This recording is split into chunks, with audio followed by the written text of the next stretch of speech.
Hey, placeholder. It is I, the A Mike, and it is he, that guy, and we're back again. You know me. So the NBA said, "Fuck it, huh?" Yeah, that's true. Let's talk about Will though, real quick. Nah, I Mm, don't want to talk about that right now. I do, Why don't you just roll with it until we get there?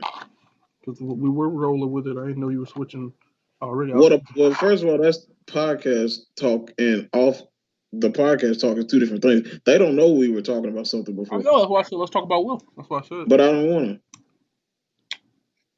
to. I just said right before we started. Hey, let's talk about this on the pod.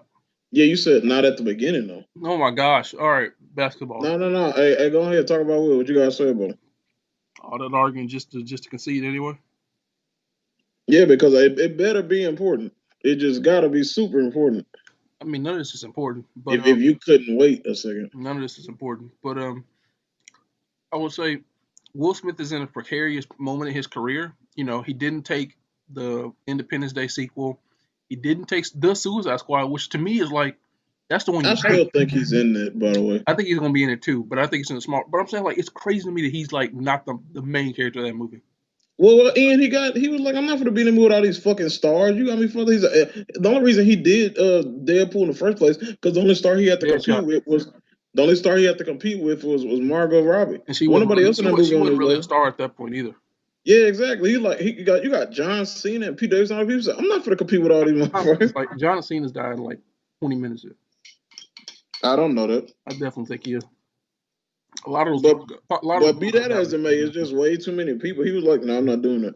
But there's a report that Idris Elba was initially going to be Deadshot. So Will Smith was like kind of out, but then Will Smith's people was like, let's leave the door open and you can cast him. Exactly. It's because you're gonna make a cameo. I think so, but I'm saying like to me, if they're like if I'm like, all right, this movie made money, but people seem to be iffy on it. The dude from Guardians of the Galaxy is making the sequel. I'm like, well, I definitely got to be in that one. I'm the guy. Even if like people care about Harley more than they care about Deadshot, that's the one I gotta be in, and that's what's weird to me. But I get it. He probably had other stuff lined up that he thought would be more charitable to his movie star persona. But like, okay, so he's in a precarious moment where he's had a lot of bombs recently, and he's had movies that people just didn't connect the way they should have. Right? I think. So why? So I was thinking to myself, why do a planes, trains, and automobile movie? I like in my mind, I already know what that movie is, especially with those two. And I'm like, With who too? We don't know who you're talking about. Will Smith and Kevin Hart. And I'm thinking to myself, I think Will is probably at a point where he's thinking like, I got to be smart about the moves I make because I can't just go out and make any move. I can't just go make Collateral Beauty, again. I can't go make Concussion again, even though it's a good movie. Just a movie that didn't connect like on a bigger scale, like in that way. So I'm hoping or I'm thinking that it's a bit more interesting than that because Bad Boys for Life, regardless of what you thought of it, got pretty good reviews and a lot of people were like, wow, this is a lot better than the last two, and this has like something to say about aging and getting older, and about what this franchise means or what franchise means to older generations of people. So I think he's gonna approach this smarter because like I was thinking, who they've already made a Planes, Trains, and Automobiles remake, kinda like Todd Phillips made a movie called Due Date, which is essentially Planes, Trains, and Automobiles with Zach Galifianakis and what's that nigga's name? Plays Tony Stark. What's his name?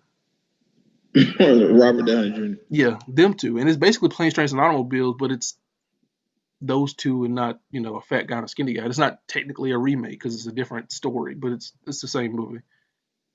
And I was thinking like who could they get to do this? They probably won't. You're right. They probably won't get anybody super significant like they did for Bad Boys for Life, which is like two younger guys. But the movie turned out really well, so they may just do that again. Somebody we And we're don't know. getting another Bad Boys, by the way. Yeah, I know. I mean, that movie is still the highest grossing movie of the year. Well, that ain't saying much. Hey, they got an asterisk on it. It's like the NBA championship. That shit don't count. Yeah, but also it's And the damn world stopped. yeah, but I mean, it made like $500 million, which is like more than I ever thought it was going to. Remember when it first came out and it just kept being number one at the box office? I'm like, Bad Boys for Life is making. Remember it dropped the first weekend? It was like 80 million opening weekend. I'm like, Bad Boys. Bro, when we went, it was packed in there. I was like, niggas really love Bad Boys like that, and I guess they did. Niggas was waiting on it. Niggas love 20-year-old sequels and remakes of movies. I mean, that's why IP works, man. That's why people keep remaking and making sequels and stuff. 'Cause they're like, look, bro, y'all ain't seeing the new shit. You say you want it, but then we'll show you a trailer. Like, I don't know what that's about. I don't get it. I'm not going to see it. But then I did not. But if I come in here and be like, hey, look, Ghostbusters, 20 years later, they're like, well, I did like Ghostbusters. Might as well check it out. You know, I it's was a kind of movie. excited for that new one. I ain't gonna hold you. I mean, I mean, everything is Stranger Things now, and every time I see that trailer, I'm like, this is like Stranger Things ish. So if you like Stranger Things, you'll probably like this And movie. that's what I was scared about Lovecraft, and I feel like it almost got there, but then I think in this next one it's finna kind of get away from that. But I was getting a little scared. Like, I don't know about this, but But Stranger Things is a good show though. It's not bad. no, it's not. I mean, I've seen is the first season, and the first season is really good. I've seen more than that, and I don't like You it. weren't even paying attention. Don't matter. I watched it, Uh, um.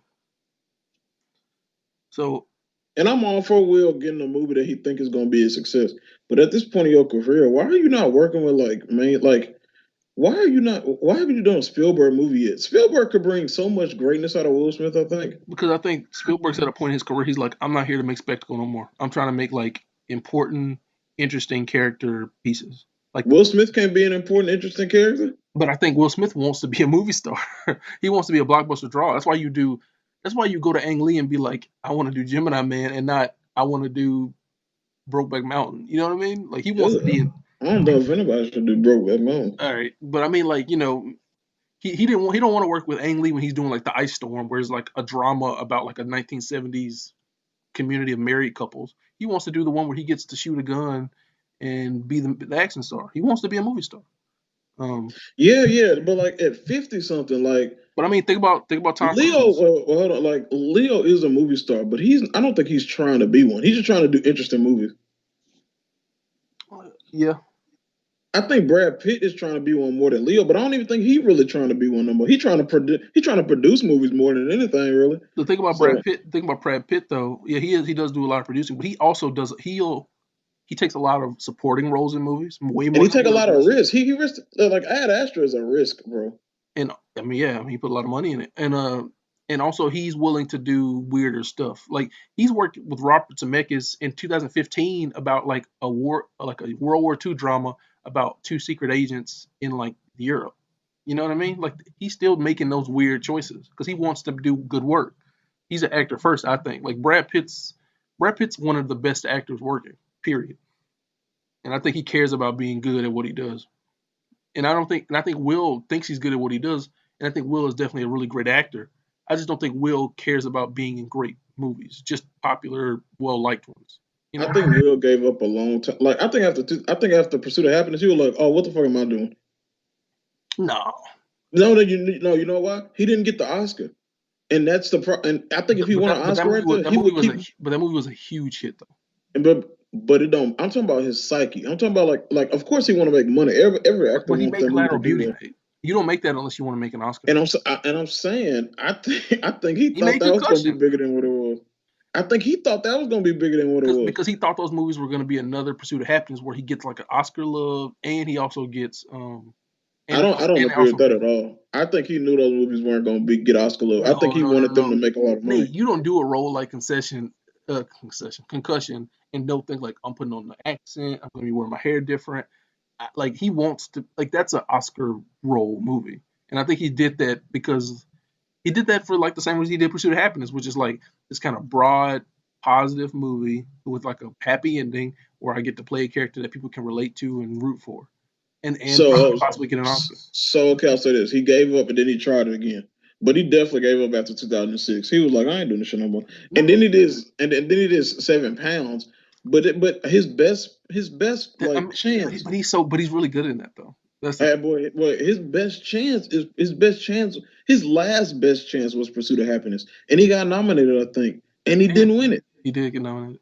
And I think at that point he was like, I'll still do some of those movies, right? Like I agree with you. I think he was like, I'll still do some of the movies, but I know that the chance is never it's never gonna be as good as it was that year. If he didn't win it that year, I don't think he's Oh, gonna win one. no, I mean there was no chance he was going to win it that year. I don't think. And I don't think Pursuit of Happiness is a good enough movie for him to win it for. But I do think he's great in that movie. I think the thing about Will is he does collateral. I think he does. I think he thinks of it as like a market value thing. He's like, I'm gonna do this Oscar movie so I can get an Oscar nomination, so that then raises my profile and raises the profile of the movie, and more people see the movie and hopefully end up liking the movie, and it becomes a success. Like I don't think he thinks of an Oscar as like I want to win an Oscars because I want people to know I'm the best. I think he wants like I want to be in the Oscar conversation because that then makes That people that's care what the about best. me and my work more. Yeah, I think he would. Yeah, like that's what the best actors have done. Like if they won Oscars and they want to be considered that group. But I don't think But I don't think he cares about being one of the best actors.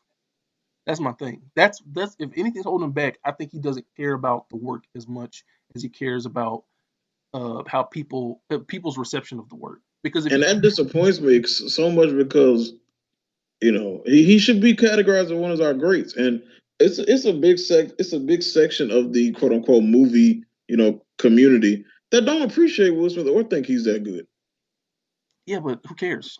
But know what I'm saying? Like he universally should be appreciated, and I mean it don't matter at the end of the day. But at the same time, it's like, hey, it kind of do good because who gonna be writing the next like who gonna be writing the statements about Will Smith when Leo's done, the people who are going to be writing the statements about him or the articles are going to be talking about him as maybe the best ever. And same with Brad, One of the and the best same with ever. all, and they'll say with Brad, like he was a character actor in a movie star's body. And then when they get the wheel, they're gonna say, oh, he was the Fresh Prince, and he made like a bunch of like super high grossing movies for a time, and then he started doing Instagram, and then he forgot he was older, and then yeah, he just kind of stayed around way too long. While somebody like Denzel picks and chooses when he comes back, and he picks things that are at least meaningful. But Denzel also does Safe House and the Equalizer movies. You know what I'm saying? They all take paycheck movies eventually. But Denzel also he does he directs, right, and Yeah, so like he Denzel's like challenged himself in another way. Will never like direct the movie. I don't want to see a Will Smith directed movie though. I want to see a Will Smith direct the movie.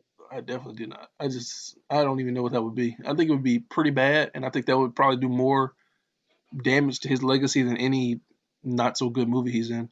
Um, especially if it's, I think it'd be pretty bad. Um, Also, I just think his instincts as like a film lover, because I do think he loves movies, is like not not copacetic, not like in line with like what is generally perceived to be important and valid or important or great cinema like at this moment, right? Mm-hmm. Um, and I think that's fine. People have their own takes on things. I just think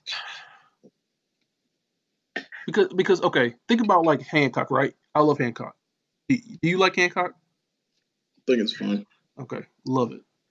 Hancock was written by Vince Gilligan, you know, creator of Breaking Bad and Better Call Saul.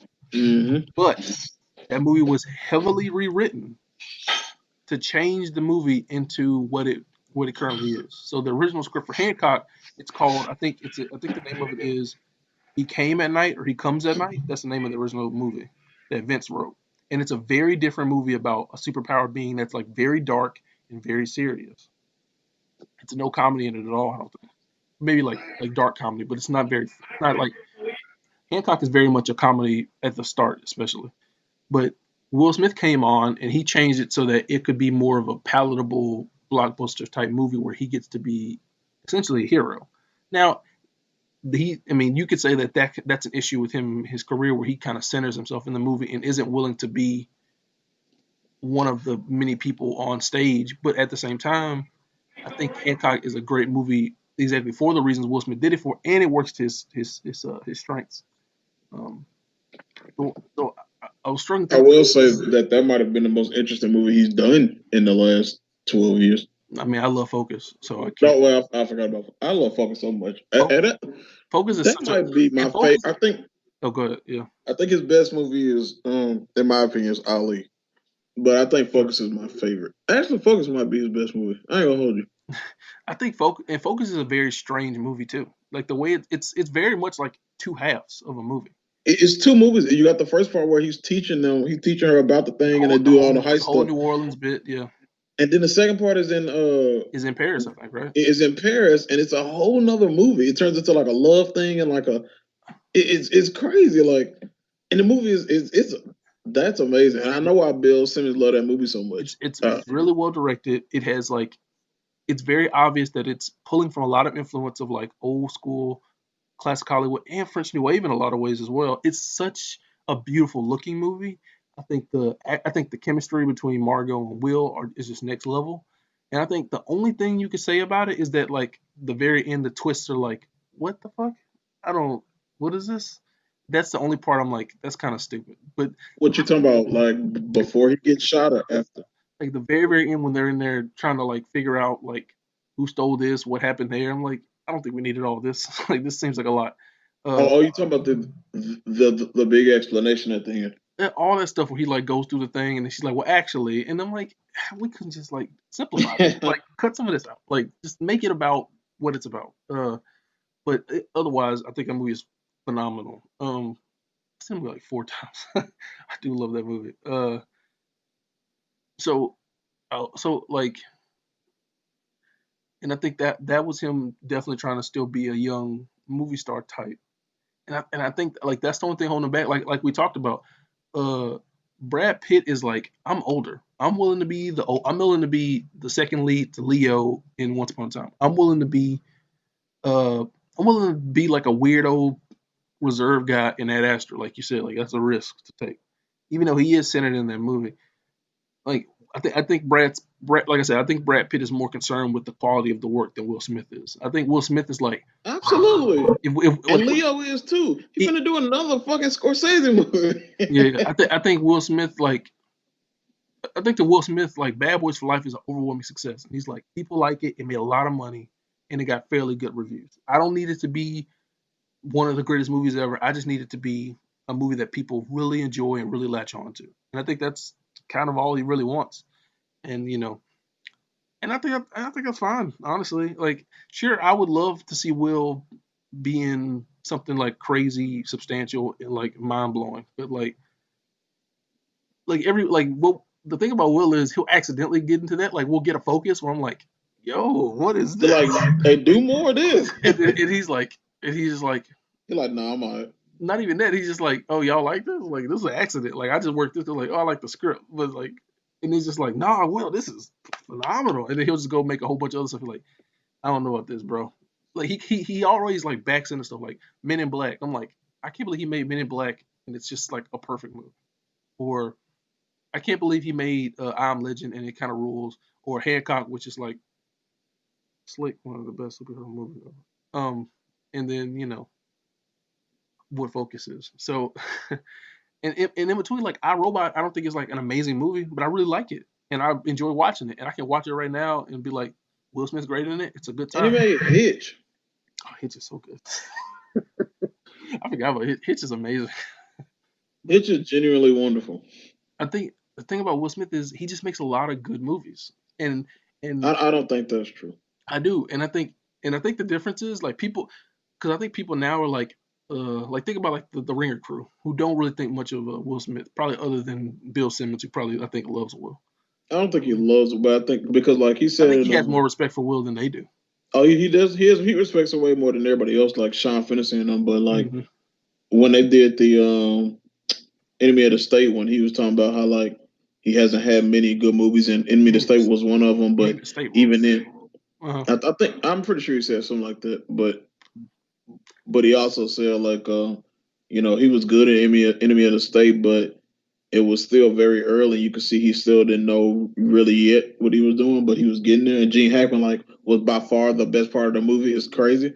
Like, and I was just like, all right, bro. But I ain't seen the movie at that point, so I mean, I agree. Like, if you watch that movie, Will is kind of the least good actor out of all those good actors. he's doing a lot of screaming for sure.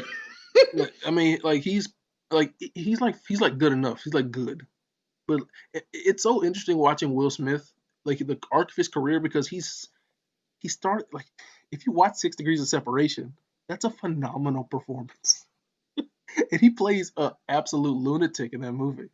And then he's like, I'm not doing no more of those where I got to play like a weirdo gay stalker. I'm not doing that no more. Wait, I'm you gonna talking about what movie? 6 Degrees of Separation. I think that was his Oh, first movie.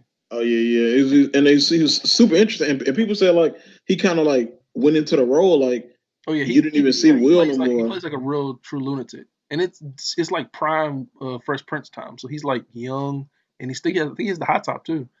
But it's a very good movie.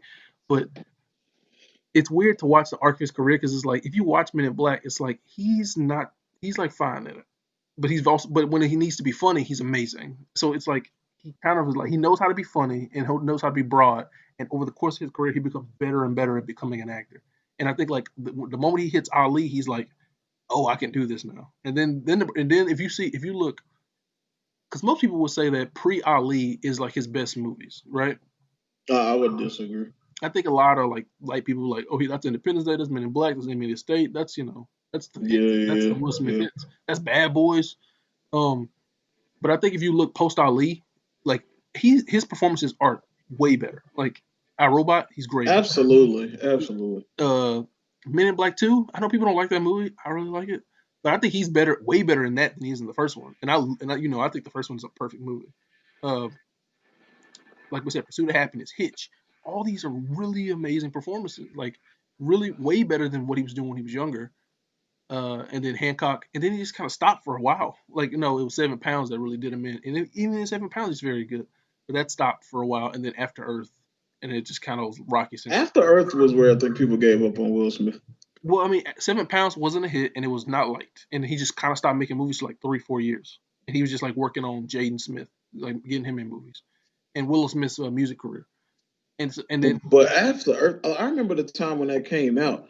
People was like, "This movie is trash. but Everything about it sucks." but Like, also but also expectations were so high because he had not made a movie since 7 pounds in '09. Like the movie he had made Pursuit of Happiness, I'm Legend, Hancock, all three huge hits. 7 pounds was a huge failure. He stopped making movies in 2009. 2013 was the first movie back, and it was After Earth with M Night Shyamalan. People were like, I don't know about M Night. He just made Last Airbender. That shit sucks. He been on a downslope. This movie looks weird, what it's about, and then Will's back, and then it completely bombed, and nobody liked it. After Earth is not a bad movie. It is not. It is like perfectly fine. It's like mediocre, middle of the road. People are way too harsh on that movie. But I get why because the expectation was so high. They were just like, it's so nothing that we're just like really disappointed by it. And then, like I said, he been struggling ever since. Like, what was after that? I don't think he did anything 2014. 2015 was 2015 was Focus Focus. and Concussion, which Yeah, I think one is a yeah, great movie and one is a good movie. I don't think either of those are bad. yeah. I think Concussion is good, Yeah, and then you got the next year's Collateral Beauty, which and I saw that in the theater. Collateral Beauty? Yeah, I did as well, and I think that movie is like I think that's a bad like a really kind of terrible movie with like an amazing Will Smith performance in it. yeah. He's really good in it. He's phenomenal in it. And then what's after that? No, that's the same year as Suicide Squad too, right? And then you got Bright, which people do not like either. Ooh, people do not like Bright. And I like Bright a lot. So To be fair, I haven't seen it since it came out, so who knows what I may think now. I think I've seen it twice. I enjoyed it more the second time. And it's a really good Will Smith, and it's interesting. And that's another thing. Like Bright was so weird for him. I was like, dang, like you doing it. And he was working with Netflix, and that was a big deal at the time. Yeah. And it was just like, and he ain't going back to Netflix since. And he ain't done a streaming movie since. Well, I don't know if he's done any movie since, but No, I think no, he did. Yeah, he did one last year, didn't he? Yeah, he did Gemini Man, yeah. and then he did um Bad Boys for Life. Yeah. And I think I think Gemini Man is kind of a great movie with two great Will Smith performances. I think it's really interesting. I love how it looks. Well, I love some of how it looks, and I love the fight scenes. I think the CGI is god awful, but I think watching a movie in like the proper frame rate with 3D. I shouldn't have to do all that shit. I get that's your point of view. I'm saying And like I saw you tweet that, and I'm like, you so fucking dumb. no, bro. Look, here's my thing. That's such a. If I can't enjoy this shit in any format, then it ain't a success. That's that. At a point of a movie is to be able to watch it DVD, Blu-ray, Bro, and regular for 4K, 8K, HD, anything, IMAX, and it still is a great movie. If the shit is terrible and I'm watching a regular movie, it ain't a success. I don't know where you got that so from. here's the thing. When I first started watching the movie, when I was in the theater watching, I was like, this seems wrong. Like the staging is wrong. The framing feels It felt like weird. a fucking video game. Is what it felt like. But okay, but the framing is weirdly like oblique, and like the backgrounds are really flat. It has no depth. What is this? Like, why does it look so bad? And then the action scene kicked in, and I was like, this is it with the 3D. And he has to, because of the nature of the format he's shooting in, he has to shoot it in a way that makes it seem almost unnatural for like a typical movie going audience, so that when you see it in the proper format, you're like, oh, this is next level. And I didn't even see it in the proper format because we don't have theaters here that do 144 frames per second. So I had it at 64, no, 148. So I had it at 64 frames per second. So I'm like, I don't fucking know. I had half that, and with the 3D glasses, and it was still pretty great. So I can only imagine what it's like when it's at the peak optimum uh, settings to be seen in that format. Um, and it does make a difference because moments in the movie I was like, this is like next level stuff. I don't know, like it was one of the greatest movie going experiences I've ever had. And every so often I would take off the glasses and watch them like, yeah, this just don't work. It don't work when you just don't have the with the 3D, and you don't, and you're perceiving the 40 and the higher frame rate uh in like a reduced scene sense. And it just looks bad, really, if you don't have the three if you don't have it in the proper format. So that's what I'm saying, I mean, like I said in the tweet, a movie like Avatar I saw in the theater, I thought it was the greatest thing I've ever seen. Then I saw it again on FX, and I wasn't as enthused about it. But I don't think that's a knock on the movie, because I think the movie's still good. I just don't think it's as amazing as I thought, simply because the movie was made to be shown in such a way to then uh, communicate the kind of bigness and the largeness and the newness of the tech in the world that you're seeing. Um, anyway, that's a whole different conversation. Yeah, But I like lots of stuff about that movie. I hate the CGI, but I think the CGI on Junior is great up until the very end. that last scene made it. I was like, It what the it, it is fuck? so bad. I And, was and you like, know, and you know, like, and they waited to put him in like supernatural, like for the first time at the end, because they probably had more of him in that, and they were probably like, no, we can't do this, so we're just gonna show it just a tad right before y'all walk out, so you might not see it completely, and but that not shit looked so bad, bro. it did, but not even that. Just cut that movie. That part didn't even need to be in the movie. You didn't need that You part. didn't need it at all. Like, just like he shoots the guy, he talks to him the next day, and then Mary Elizabeth One said is like, well, what happened to Junior? He's at college here. Look, he just sent me a postcard. Yada yada, and then you just end it there. You don't need to be like, and we all live happy. It's just bad. It's a bad ending to that movie. Oh, it's so terrible. Anyway, yeah, I don't know. The planes, trains, and automobiles. Like, it all comes down to who's writing and who's directing it. You know, if they tap Judd Apatow, it's immediately like my most anticipated. If they tap And Mike, Will Smith is not working with Judd Apatow, bro. oh, that'd be so amazing. I mean, but he's making a planes, trains, and automobile movie. Like, what can that movie cannot make like $1 billion. So that's a movie you make no one like. It's gonna be a smaller movie. Why can't it make $1 billion? That movie's not. It just can't. You know Like, what I was interested in? I was interested, and it got moved back. Obviously, his King Richard movie that's supposed to come out, I think, late this year or next year. Um, I was super interested in that, but then like it's also another note. It's also another new person, new writer, new director, right? It ain't like established people or whatever. And I'm just like, Will, man, like get this shit made by people who like are gonna do good. Like, and look, I don't know if the person gonna do bad, right? I'm not gonna just say that just because they knew it's gonna be bad. It's like because the guys who Nia. did It's like Nia DaCosta. Nia DaCosta. Like I don't know what she did to start getting all the shit she getting, but we ain't even seen her first movie, and people just giving her shit right and left. Oh, that ain't her first movie, Nate. She made a movie before that. Starring Okay, Tessa great. Thompson. Oh That's yeah, very great. good. Yeah, sure. Uh, Disrespect that but woman. yeah, with that King Richard thing, I was just like, come on, man. Like, I feel what this might be. I just, and I was super excited. I'm like, now I don't know. I don't know. You know what Will Smith needs? He needs like the Kristen Stewart, Robert Pattinson, like Exile years, right? And he could have had that, but I just think he just wants to be a movie star so bad. Because like after Twilight, Kristen Stewart like dipped out and went to Europe and started making movies with like masters, right? With Olivia Size, with those guys, and then those movies are fucking bangers, top to bottom. And those movies got me. I was like, oh, okay, she is not. I used to think like she was terrible, and I'm like, and me now, I'm like, oh, she's one of the great actresses of our time.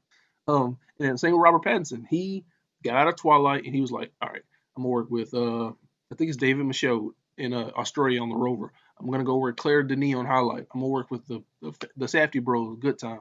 Like these guys that are interesting to me. Um, and I mean, in a lot of ways, Pattinson kind of just looked out that the guys he chose to work with ended up making like really amazing movies that are now going to drive the industry. You could like who knows if Lighthouse could have been a success, could have been an outright failure, but Robert Pattinson took that chance with Robert Eggers, and I don't know if Will watches enough like new because he was at Cannes and he's like I love movies, and then the movie he like fought for to pick was like one of the worst reviewed movies from the festival, and people were like, we're not picking Jupiter's Moon, Will. He's like, but I like it, and everybody's like, no, it's the other one. Jessica Chastain was like, sorry, Will, we got to go with the this one because it's obviously a better movie. You don't So, have good taste, is what you're saying. I mean, that's what I'm saying. I don't think so.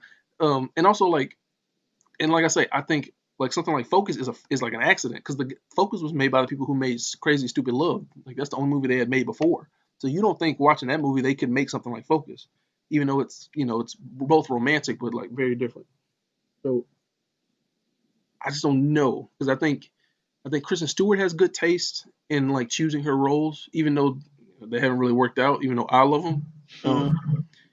but I do think she has good instincts when she's like, I want to work with Clea Duvall, like an indie queer filmmaker who makes movies about lesbians. I want to work with I forget who made Lizzie, but whoever that is. I want to work with Olivia Sias in Paris. I want to work with forget the dude who made Camp X-Ray, but I want to make a movie where I'm playing like a Guantanamo Bay soldier, and I'm Kristen Stewart who just made Twilight. So like that's a weird choice for me to make. And I think for Will, he's like, oh yeah, I saw fucking I saw Avengers Endgame. Those Russo bros, I'll make one with them.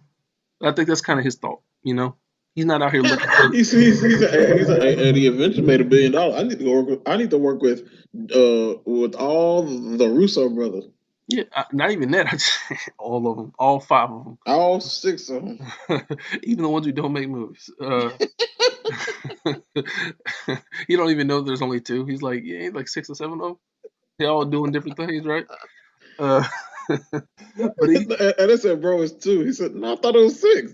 You know, what do you mean too? They made like six movies, ain't it? I'm like, all right. I could don't see Will now. No. And it's interesting what you said about that Cannes thing. Like he picked the worst movie. Everybody like Will. We can't. He like, no, I just really love that movie. And I'm like, Will, that shit is trash, No, bro. obviously it's not. It ain't trash because like, it got in the can, so it's a certain level of quality. That It's shit's just that trash. out of the ones, if you look at the lineup that year, out of the ones he picked the one that was the worst reviewed one in the festival, and he's like, "That's my favorite," but nobody else likes it, so I guess I'm on an island. I'm I'm like, like, Will, can you stop being a fucking idiot? but also we can't hate the man for his taste. That's what he likes. I don't hate him for his taste. I wish he chose better movies. And I just think like, what's him like?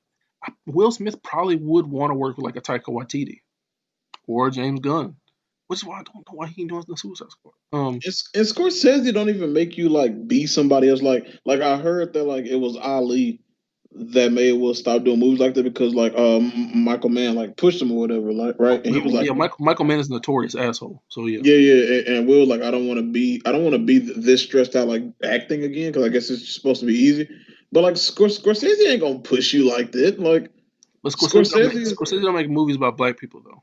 So I mean, yeah, but it could. I mean, hey, Nolan didn't until this year, so you know. I think Will looks at. I think, like I said, I think Will wants to make movie star movies. So I think he wants to make movies that have, like I said, broad multiplex appeal, which is like he go like that's probably why he went to the office and they were like, "Hey, so we got like we're trying to package trains, planes, and automobiles type remake movie with you and Kevin Hart. You down?" It's like, oh, I love Kevin, love trains, planes, and automobiles.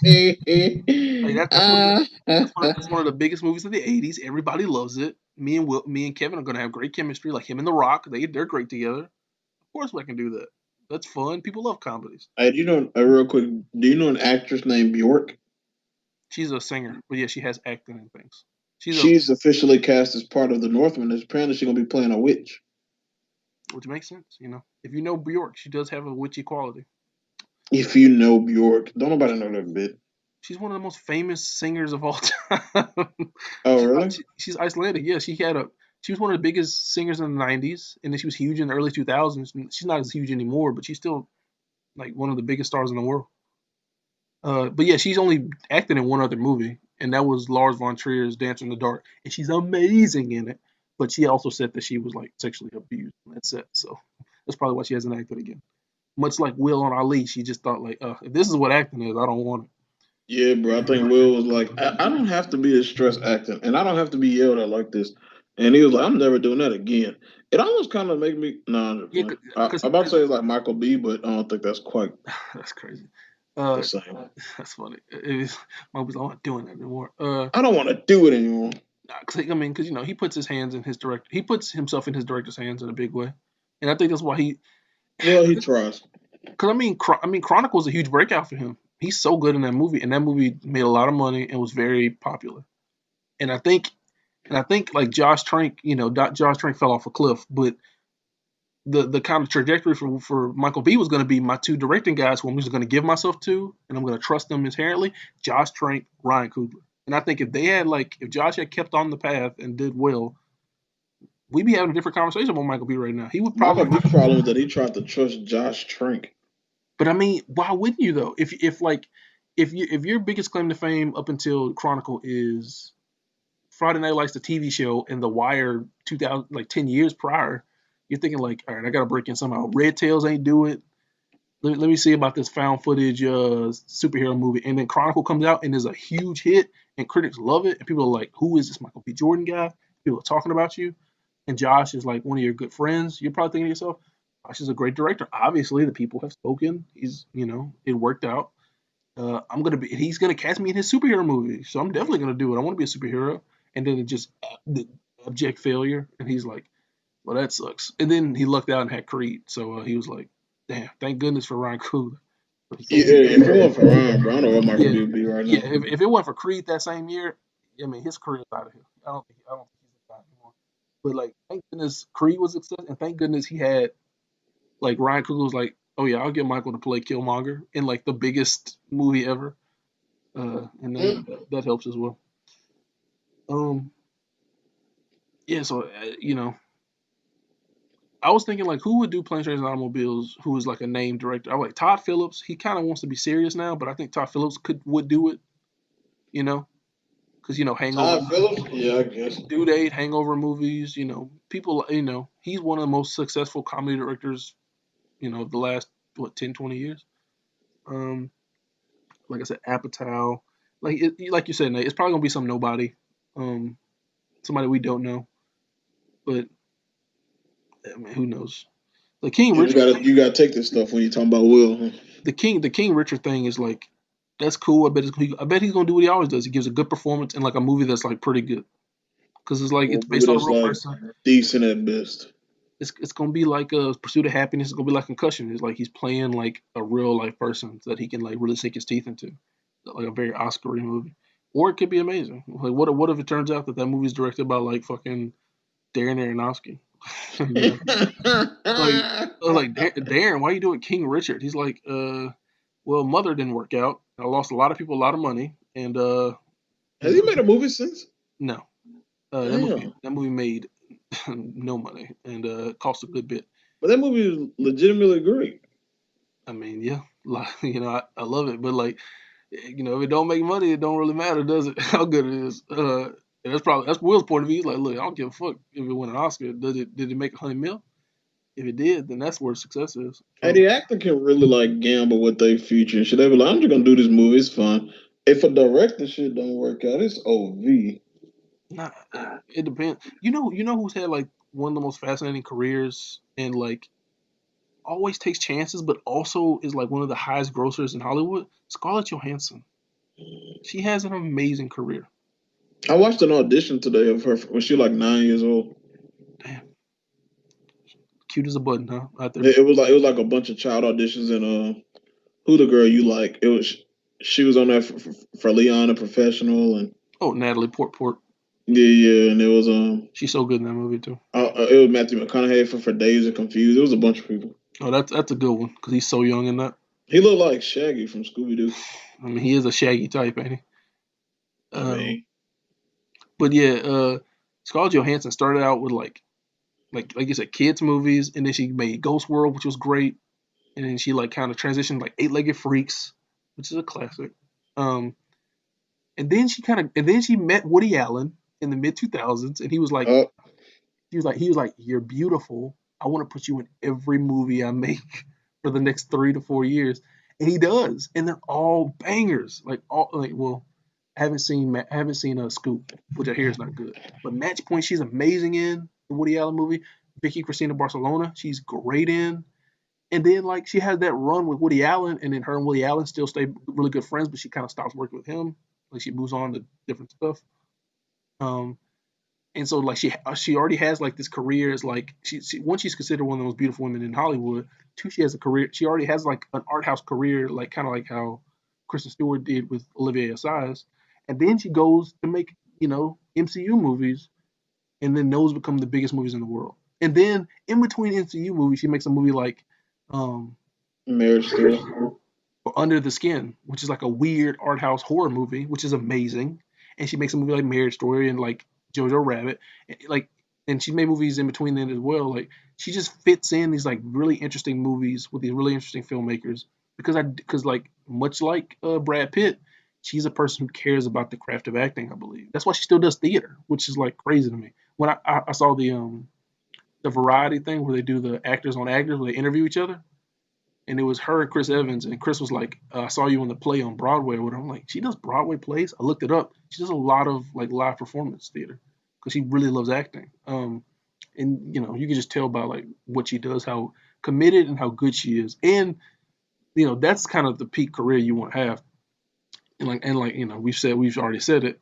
Will Smith just doesn't care enough about his craft to be like, I'm gonna take a year off and go do a play in New York, and then go do a couple movies in like Bolivia with like some weird, you know, French language filmmaker, and then come back and do a superhero movie or something.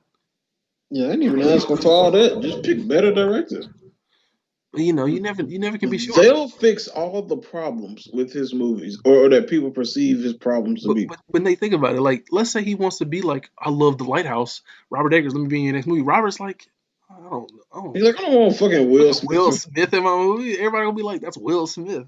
I want Robert Pattinson who's gonna be like a weirdo and fall into the. I want Willem Dafoe who's gonna Timberman, put on the accent and back be a crazy person. You know, With being all wacky. and I think that's kind of the drawback as well. Like I'm sure, who knows how many people Will has like reached out to, and they're like, Will, that's great, but I don't think you're right for this role. Maybe he did reach out to Paul Thomas Anderson for like, I read Phantom Thread, I want to play the lead character, and he's like, Daniel Day already got it. Sorry, bro, but maybe next time. You might just have too much baggage, is what you're saying. He definitely has too much baggage because he kind of is. When you see him on screen, you kind of just think Will Smith. You don't really think about the character he's playing unless you're watching like Ali or Hancock. I think what he needs to do is like, don't ask to be a main, ask to be a supporting first and show people that He you're don't want to serious he about don't it. want to do that though, bro. No, no, no, no. I know, but I'm saying like it ain't. I think he should, but I'm saying like, dang, he bleeding like hell. So you Will Smith's agent, you like, bro, you got to start taking them Brad Pitt roles. You got to be Cliff Booth to somebody's Rick Dalton. You know what I'm saying? You can't be Rick Dalton Yeah, all the time. like you ain't gotta lead it the whole. You don't have to lead everything. It's like all you gotta do, bro, And he is straight do a back at you. We talking about this Suicide Squad. Oh, is do everybody was a lead. all you gotta do is do a few movies as a supporting, and then like show people you serious and work with like real people, and then like I'm sure somebody will call you and be like, "Hey, I want you to star," and it's just about what you want, man. But also, I'm sure he's happy, and I'm sure it ain't no problem for him. So, hey, whatever. I don't think it is because he probably like that was Flight was a hit. What y'all talking about? People love that shit. I don't want to make no weirdo movies that don't make money. How much the Lighthouse make? Did it make 500 million? I don't think so. Um, Did it make 500 million? I was like, well, what the hell is making 500 million anymore other than Marvel movies? Like, you gotta calm me. And you like, Bad Boys and for I was Life. like, and Get out of my face. I'd have been like, and you not making that either. So He swing on you. how about you do movies where you can actually do well? He like, you right. Jump at you. Yeah, you be his agent. You send him, hey, check out this script for the Norseman. What you think of this? He's like, a lot of baby killing in this. I don't want to kill babies. He said, "Why am I Skarsgård the Great? I want to be the main character." I'm like, Will, how about you be the? Can we rewrite this ending? Like, I don't need to die. I'm the hero, right? Like, He said, I don't want to. He said, how about I get the girl? and then Robert's like, there's no girl in the movie. There's a witch, and that's it. It's like, yeah, why can't the witch be like, I turn her good at the end? Like, this is a terrible idea. Will, what are you talking about? Like, terrible idea. Well, obviously, you've never made it. You never made $100 million grosser before. Well, no, but like exactly. Then who knows better? Well, all right, you're right. Well, let's make it. And then Robert Eggers makes a Will Smith movie. You're like, what is this? This don't feel nothing like The Witch or Lighthouse. Anyway, you want to talk about basketball? uh, but real quick to put a button on this, I do think that movie gonna make a lot, and Kevin Hart will help him a lot. And don't be surprised if they make more than one movie together. They're gonna I become the almost new Rock expect and them to make like three. you think gonna become the new Rock and Kevin Hart? Yeah, because The Rock has moved on from his Kevin Hart movie, unless it's Jumanji. But like he trying to do like fast, and I know he been doing it, but I'm saying like exclusive or like doing stuff away from Kevin. I feel like, Like Jungle Cruise? yeah, he trying to do all that kind of good shit. So Kevin need a new person to latch on to, and it was Ice Cube, and now it was The Rock. Now it's gonna be Will Smith. And Will Smith needed too, so it's a win-win Ain't it for funny? It everybody. was Ice Cube for a bit. It was Ice Cube for like, and the movie made a lot of money. Yeah, they did. The crap too. And then Ice Cube just ain't done nothing else. So he was in 2021 Jump Street, but I Ice mean, Cube ain't an actor though. no, he's not. No, he's just being movies.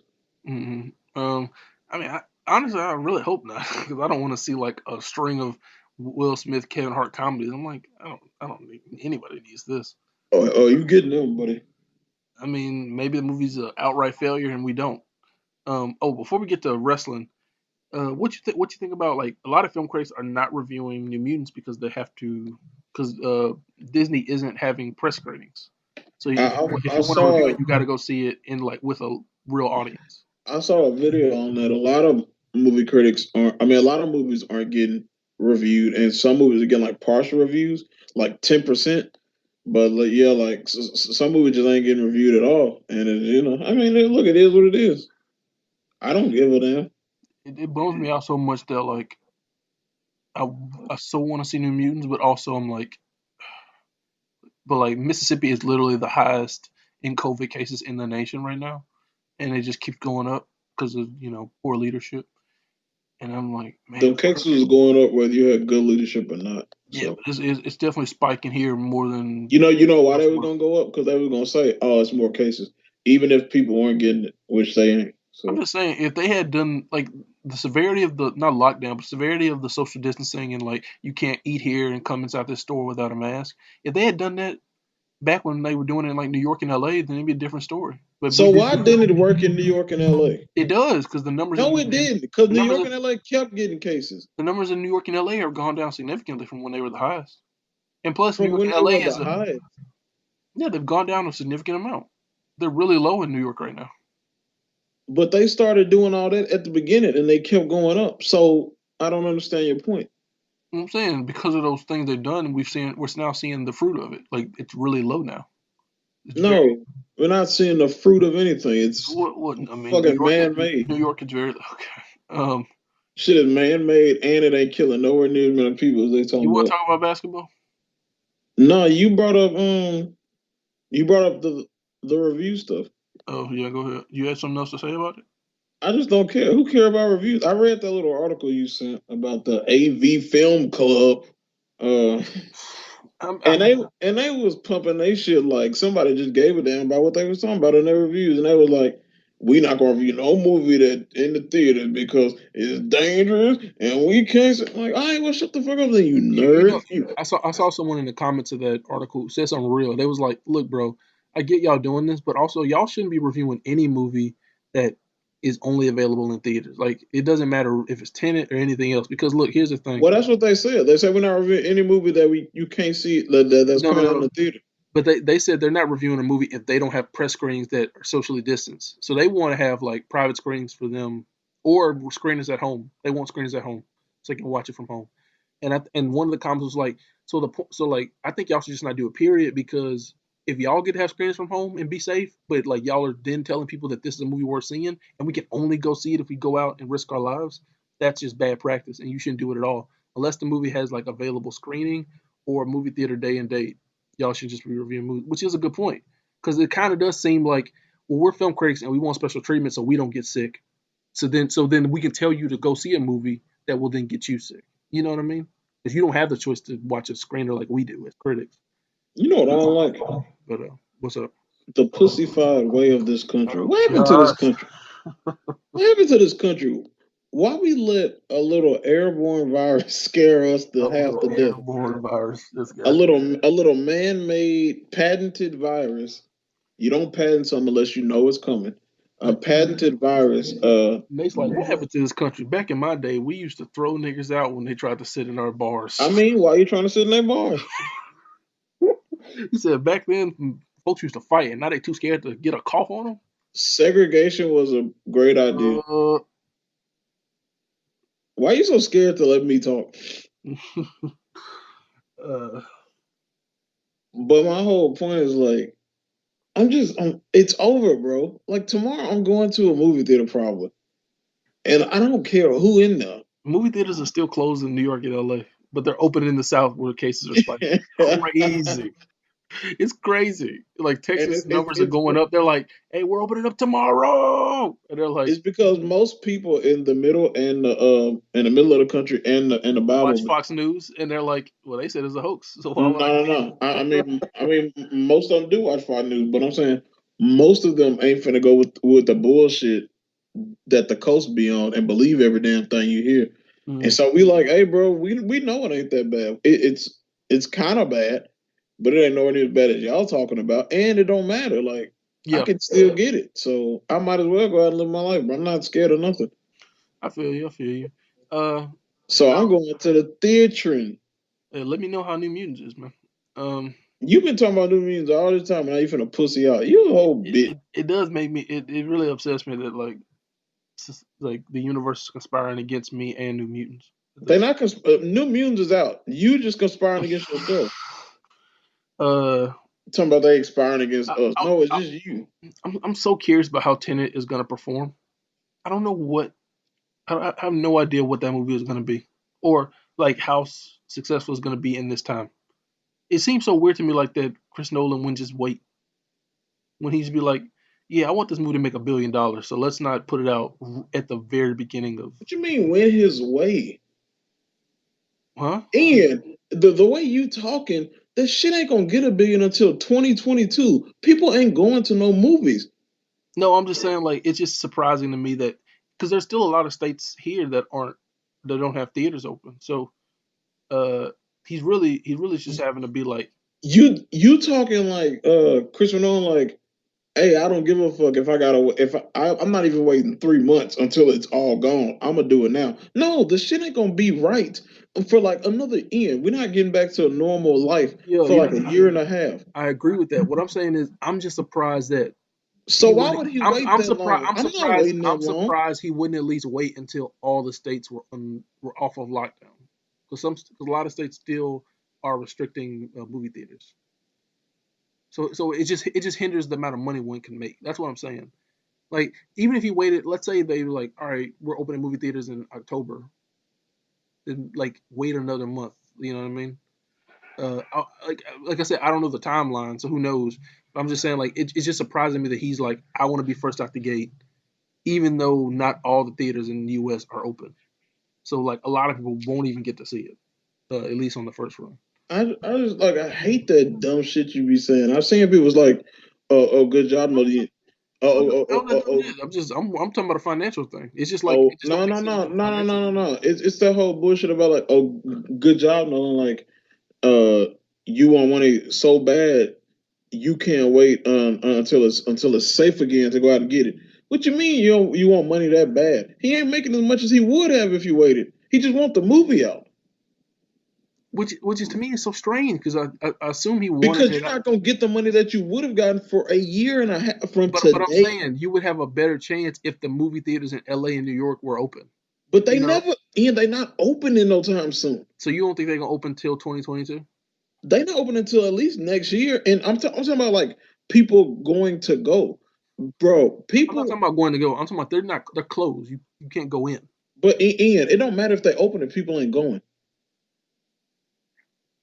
I assume that most of it will have to do with You assuming some bullshit is what you was, I assume because like Canada is mostly a lot open. Theaters are open. Same with in Europe and in Asian countries. bro. But they're like Canada and all them people got it under control, or quote unquote under control, yeah, like y'all been yeah. saying What this I'm whole saying time. is they probably looked at the landscape and was like those theaters are open and they're ready to go and they need stuff to show people. So we're gonna release Tenet worldwide and we're gonna put it in the U.S. a week later simply because the longer we wait, the more they're just gonna pirate the movie online because now it's available to whomever based on it being available worldwide. So I think the kind of hands are tied. I think like Nolan and them probably were thinking well, let's release it worldwide. They got it under control. We can make a lot of money there, and the money we didn't make as much here in the U.S. can be subsidized by the fact that we made so much elsewhere. Because I think it just opened in Korea, and I don't think it made that much money because COVID spike cases spiked the weekend it came out there, so it had a lower gross than they expected there. But I think it's going to do really well in like the UK and China and a lot of places, not the US. Like you say, it's not going to make it's not going to make a ton of money in the US, but it's probably going to make a lot of money worldwide though. So, something to look forward to. Um, I'm just so like, bro. You got people trying to get back to normal life and accepting that this shit just gonna kill some niggas. Hey, that happened. oh no. And you got y'all pansies still sitting there talking about we need to be in the house. Nigga, this shit is over. Shit ain't help nothing. It ain't gonna Who help said nothing. that? You Who better said just we get need to out be here in the and house? live. Who said we You need better to be get in the out house? here and live and just accept your fate if you get it, bro. And also understand that if you get it, you probably gonna live because the shit got a 99% survival rate. So you ain't dying from the shit. Like everybody's so scared, bro. These niggas protesting. All right, Nigga all walking right, away all right. from cops. Oh, all right, all right. we, we ain't even know what we not gonna do Why? because the cops running alone. What are you talking about? No, they weren't. Okay. I saw a nigga walking away from. Wait, what nigga you know is gonna walk away from cops with Nate, their gun drawn? Nate, Wait, hold Nate, on. Nate, Nate. He Hold no, no, on, no, Nate, talk. no, Nate. He was on the passenger side, walked around the front of his vehicle, and then Who into calling the on Instagram? huh? Why somebody calling on Instagram? Is somebody calling Instagram? I don't have a Yeah, phone's not ringing. my phone ringing. Let's see who it No, it's probably Willie. I'm doing a podcast. is. But why all these police got their gun drawn and you walking away from them? That's stupid. I don't. I mean, were their guns drawn when he started walking? Their guns were drawn when he was walking. Okay, so my question is this: And as soon as they draw the my gun, that's when you stop. okay, look, bro, I'm not even What's wrong with y'all? look. He was on the passenger side, walked around the front of his vehicle, and then was about to And get he in the went front into a seat. car and they don't know If what he got. look, Look, I'm not saying that he no, deserved to be no, shot. no, no. There's three cops. One of him. They if look, they should have some kind of stun thing, mace, a bat, something. If we know that cops aren't good, why do we keep expecting them to do the right thing? What the fuck is wrong with niggas? Because we should lower the standard of how what a cop is. No, you shouldn't. You shouldn't lower the No, standard of no, what a no, no, cop no, no, is. no. You Nate, shouldn't lower the no, standard of what a Nate, cop Nate. is, No, but no, you no. should You're right. No, understand what no. cops do and stop trying to act like All they right, gonna do bro. better just That's because and they gonna do that's what they're crazy. supposed No, to no, do. no. That's so unfair. It's like if you're That ain't talking about unfair at all. if you're It's Nate, if called you're talking respect about authority. if you're talking about an interpersonal sense, like cops gonna do this, cops gonna do that. Don't be so yada yada. Like teaching like a young black Stop man being stupid. teaching a young black man how to handle himself with the police. That's Yeah. fair because that's like expectations set up by like your parents and about society.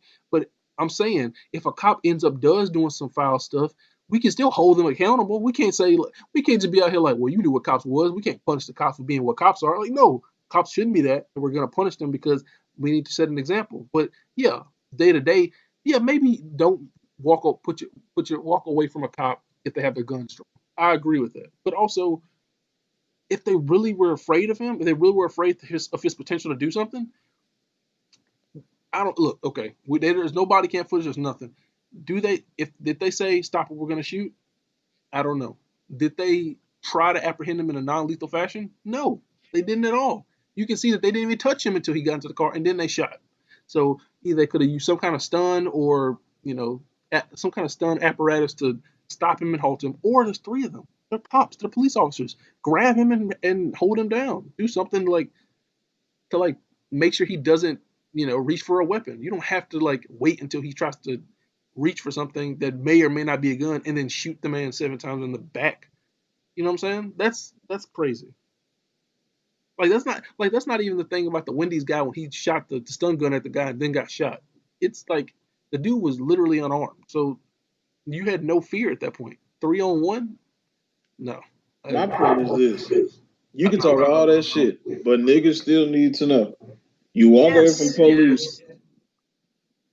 You You can say you hold need on. to know how I'll to. let you talk. I'm saying, but you can say you know how to handle. You need to know how to handle yourself You with need to know how to police. handle yourself, and you But need to stop making but excuses also we for can when still dumb hold shit police happens to accountable you. when they do I'm foul sick of stuff to our niggas. people. Well, I'm not worried about police being held accountable because they never have been. Niggas got to know to stop putting themselves in situations. That's what I'm talking about. Oh my gosh, Niggas have to know, hey, if the police are trigger happy already and they killing everybody, why I'm gonna give them a reason to kill me? I'm gonna do the straight and narrow. If they pull out the gun and say stop moving, I'm gonna stop moving no matter if I ain't done nothing or not. but And that's called respect authority. You learn at a young age to respect the authority in the room, oh whoever that no, is. It don't matter if they right or wrong. You have to no, bro. respect them, especially when they killing you and they're not getting charged for it. Then I would think that niggas would want to get out of a situation as quick as possible, not get in the car and drive away. Not when the police got guns pointed at you. That's From stupid. from what I heard was that he was there breaking up a fight, and that when the police came and arrived, when the police arrived to de-escalate the situation, he felt like, okay, um, now I don't need to be here. Let me leave. Well, tell them you about to And if leave, but and if but that's the when they say case, stop, and if that's the case, but when they what say did he do stop, wrong? And he Ian, and when they say when they say stop, Nate, I that's mean, it. Nate, It we ain't don't Nate, nothing else you should say. It's nothing else there's you no should body do. cam footage. We don't know what they said. Ian, I saw him walk into the car and them pointing guns at him. I'm stopping if they pointing guns at me. His back was That's turned. that's His back common was turned. sense. Did he see them with his guns at him? And he walked into the car and they in front of him. What do you mean? Look, bro. All Have I'm you seen saying, the fucking video? yeah, I've seen the video. I don't see Oh, him seeing the cops, and I don't hear nothing. All man, y'all gotta stop making excuses for these niggas, man. Like, look, making excuses for these niggas. you gotta stop making I'm excuses so for on the niggas other in side of general. this, bro. Look, You gotta stop making excuses. Like, I'm we talked tired of about this niggas. before, bro. You ain't gotta respect. I ain't gotta respect you for you not to kill me, and that's fine. You gotta respect I, people who can kill you. but the thing is, they don't have a license to kill. Kill it, It don't matter if Ian. Does it matter if Nate. they Nate. do or don't? Nate. The notion that yes, we should have conversations about how to handle ourselves with the police so we don't get shot. In a widow situation where we reach for something we shouldn't have and then end up getting popped for no reason. Yes, there's conversations about how to handle yourself against police officers who are prone to be more aggressive to you because of the color of your skin or because of the environment that you are and they are in. Fine, that's a valid conversation to have amongst black people and amongst people who aren't police officers. Well, I'm talking to a But black person. I ain't but talking to no cop okay, right now. but the moment a cop does something, we can still say we can compartmentalize. He shouldn't have probably walked away, and maybe he should have stopped and waited until everybody understood the situation before moving. But also say, but those cops definitely did not have to kill him. Well, You know they what I'm didn't saying? kill him because he's alive. Or didn't shoot him. You're right. But it's like do the right thing. You could easily say, well, the cops had to do that to Ray Raheem because he was trying to choke out Sal, and he was a big dude who was being really aggressive, and he wasn't calming down at all. So they had to choke him out. But they say it in the movie. It's as plain as day.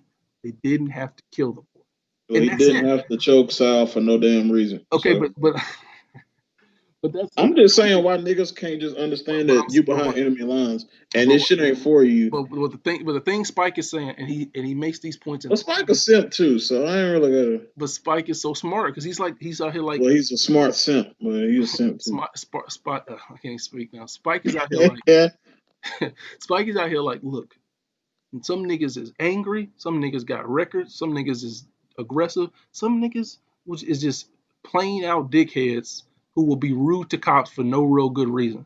But at the end of the day, They do not have the right to kill you simply because you disrespected I'm them. not saying that they have the right, but if they have the ability and they might not get charged, why are you going to make it easier for them to do so? Nigga, did you not? There's a video the other day of a nigga running of a 17-year-old white boy running down the And that street. nigga's white. Are you white? Listen, what I'm saying, running down All the right, street. then, nigga. I don't know why y'all All think that y'all right, all equal. right. I'm not saying You're the not rules apply. I'm equal. not saying the rules apply the same. Listen, what I'm saying.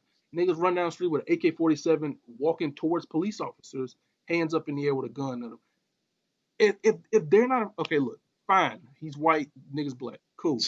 But if It they ain't nothing not, else to but if talk they are about not, then. if they are not afraid, if those police officers, because they have backup and they have weapons as well, are not afraid of a person walking towards them with a military grade weapon, at no point should we be like, but you know how police are. They get Okay, scared when a nigga walks away okay. from you. But What, niggas gonna keep getting shot bro? then. And all right, see, And you ain't gonna see me protesting because the shit is dumb, bro. I'm not protesting this one. but Nate, there's so all right, but there's so many instances of like people who do comply who still get killed. Okay, But bro. And that happens. Nate, And realistically, that happens. Realistically, Jacob But Blake, that don't change nothing I'm no, saying no, though. in the eyes of the law, he was complicit. Listen, he was uh in the eyes of the law, and based on the knowledge that we have, he was doing nothing wrong. So therefore, he had no reason to believe he was being detained or stopped in any situation. Now you can say no, no, well, so you can say like as a black man when we're around the cops, even when we're innocent, we need to be extra cautious. Fair, I will give you that all day, every day. What I'm saying is, if we're looking at objective things, he did nothing wrong in the eyes of the law. So realistically, he could just be thinking, I don't have to be here. I didn't do nothing. The cops are here. They're handling the situation. I'm gonna walk away. And then And as soon as they and, pull out a and, gun and say and if you're talking about a freeze, that's social, when you stop. I didn't hear no. Did you hear audio? Did you see the video, bro? I did see the video. I didn't hear no audio. They in his face Did with they gun, say and freeze, he's bro? walking Did to they the say car. freeze or we will shoot you? Did they? I don't know. I didn't hear any audio. I don't know either, but I No, can see bro, that's it. If you I hear see context clues. I don't know if you need to know they everything. ain't got no body cam footage, I bro. I You know can't hear nothing. context clues, and the nigga, and when a gun is pointed at my face, I'm gonna stop and see what's up, especially if a cop got it. I don't know about y'all niggas, but I ain't trying to get shot 8 times. All niggas ain't moving the same. That don't mean that. But look, Nate, all niggas ain't moving the same. But all niggas need to have to follow the law. If the nigga didn't break the law, there's no reason to even pull a weapon on the man. The hands of the law told him had a gun in his face. That's when I'm stopping. You keep talking about laws when the lawman is telling you stop and don't get in the car. Look, bro. I know y'all don't respect authority, and that's why niggas get What you shot. mean I'm respect sorry to tell you. authority? Well, what is that respect? I didn't do nothing wrong. It So don't I'm not. I'm matter, not bro. just When they say stop, you stop. Nate. Nobody heard them say stop. You didn't. You And just all said you gotta do is watch the video. You can Nate. see them saying it. You see? Did you hear them say stop? No, I did not hear them say stop. Then what are you talking about? What are we doing? I'm talking about context clues and looking at the video. I don't know what you You saw, said but if they say stop, you gotta stop. If you didn't hear them say stop, I'm not gonna just assume the nigga said stop and he just didn't so comply. so just because I didn't hear it, Why would I give them the benefit of the doubt from a so just because I didn't hear wrong? it, don't mean it didn't happen, You didn't hear it at all, so how are you to assume it happened? huh? Okay. I'm just telling you like this. You keep walking away from cops, your ass gonna get shot. I don't know what to tell y'all.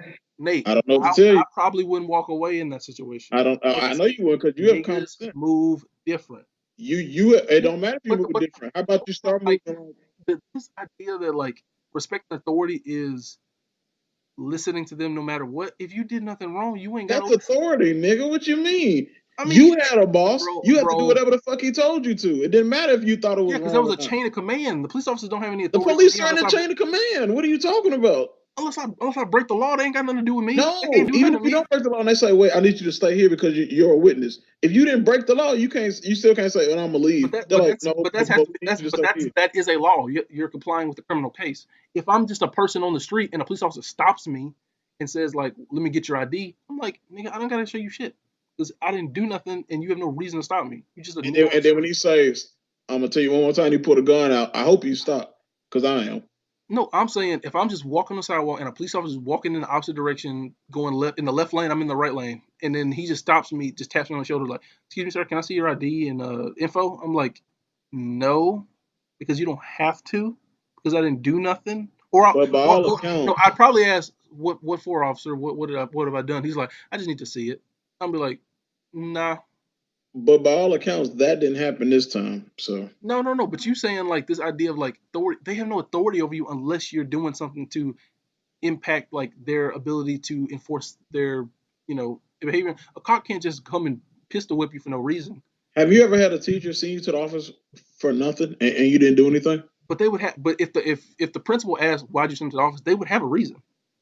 No, They would no. they would have a reason in their head why this happened. And the police have a reason because he wouldn't stop. That's why we shot him. He might have been going to get a gun in his car. We don't know what he got in his car. Like why? That's their reasoning. I'm not saying it's right or wrong. I'm saying that's their reasoning. So it's the same thing. What I'm saying is that's not enough reason to Y'all just don't use. respect That's not authority, enough bro. reason to use And deadly that's all force. it is. Y'all just don't respect authority. Nate, the white look. I would I would even be able to give you this if there wasn't a video the next night of a white dude with a. Why do you keep bringing up white people like I'm not they're the look same look, as you? look, They're look not the same as you, bro. we're talking about objective principles. You said that the reason Who is talking it, about no objective principles? look. I'm talking about niggas in America. Well, What you talking well, about? obviously, if they say what's the reason you shot the man, it's like, well, because he's black and he was reaching in his car, he may have a gun. They ain't gonna say that. They're gonna say objectively he was a civilian and we thought he may have a gun in the vehicle. Well, And you we got to didn't use shoot him. context clues to stop thinking everything's so black and white. It's context. Bro. I'm not saying it. I'm saying I would even be able to concede like maybe they thought he like oh we shot him because we thought maybe he had a gun and he was willing to use deadly force. Uh, okay, fine, but but the next night they heard gunshots in the distance and then you see a man walking towards you with an AK-47 and nobody drew their weapon in that moment. I'm thinking to myself, so it's not the weapon and it's just a moment that you decided that this was a valuable reason to take a life, and it's because realistically there's more of a reason to take it from the white guy. You've heard him firing rounds, so you know he's willing to do so. Yeah, but He's he's walking white. towards you. Nate, okay, he's white. That's a socio-economical thing. I'm talking about purely with the law thing. You saying that the reason they give would be enough to justify them in that action? I'm saying, well, no, not really, because if we look at the video here, this the same situation, and it's more blatant. This is definitely a weapon, and this definitely weapon has been fired recently. And you're definitely within this earshot. No weapons were drawn. Nobody shot. So what's the difference here? Like, but we thought he had a weapon. Did you see a weapon? Did you think he had an AK-47? Because you definitely see him with one, but you felt the need not to shoot. So then you're bad at your job. You're going to jail. Um, No, they're not going to jail. And that's the whole point. sure, but I'm saying that would be the reasoning I would have. Well, it ain't. So stop living in that fantasy you're living in. What I'm saying is I don't understand what the authority thing comes from because it's like authority to what? You don't have authority over me until I break the law. No, he actually has authority over you at all times because he can kill you. So Well, then if that's the case, then anybody who has a weapon has authority over everyone else. yeah, kind of. If I walk up to a cop with a fucking automatic rifle, like military grade, I have authority over the cop because I can just blow his head off. You sure can. And he probably gonna if you hold him up with a military grade rifle, he probably gonna do what you ask. Yeah, probably. You thought it just held on because it was niggas. No, it's because the cop has the gun at the moment. Hmm. And I just don't understand y'all whole thing. Like, it's so weird to me how y'all will defend like But why frame it as respecting authority and not intimidation or coercion? Not being coerced by violent intimidation. because the authority usually has the intimidation and the coercion. It's like a boss. He can make you do stuff that you probably don't want to do because he can fire you. It's built in intimidation. But the difference between a boss and like a police officer is a police officer has no implicit designation over you other than the fact that he could draw a weapon. But even then, that's like a nebulous thing that could never happen. Whereas where's your You boss? tell all them niggas that Where have been killed by cops all right. that it could never Where's happen. your boss is a guy who in the hierarchy of the business definitely has authority over you from day one. So therefore, you have to work to his standards, and if not, he can definitely fire you. But a police officer doesn't implicitly have the right to like treat you and abuse you however they want. Yes, they do it. Yes, it happens, and we are now calling out and like demanding significant change, like stop and frisk. We're trying to get that we got that shit up out of here, and we're calling out a congressman and congress people who were in favor of it and who enacted it in their cities.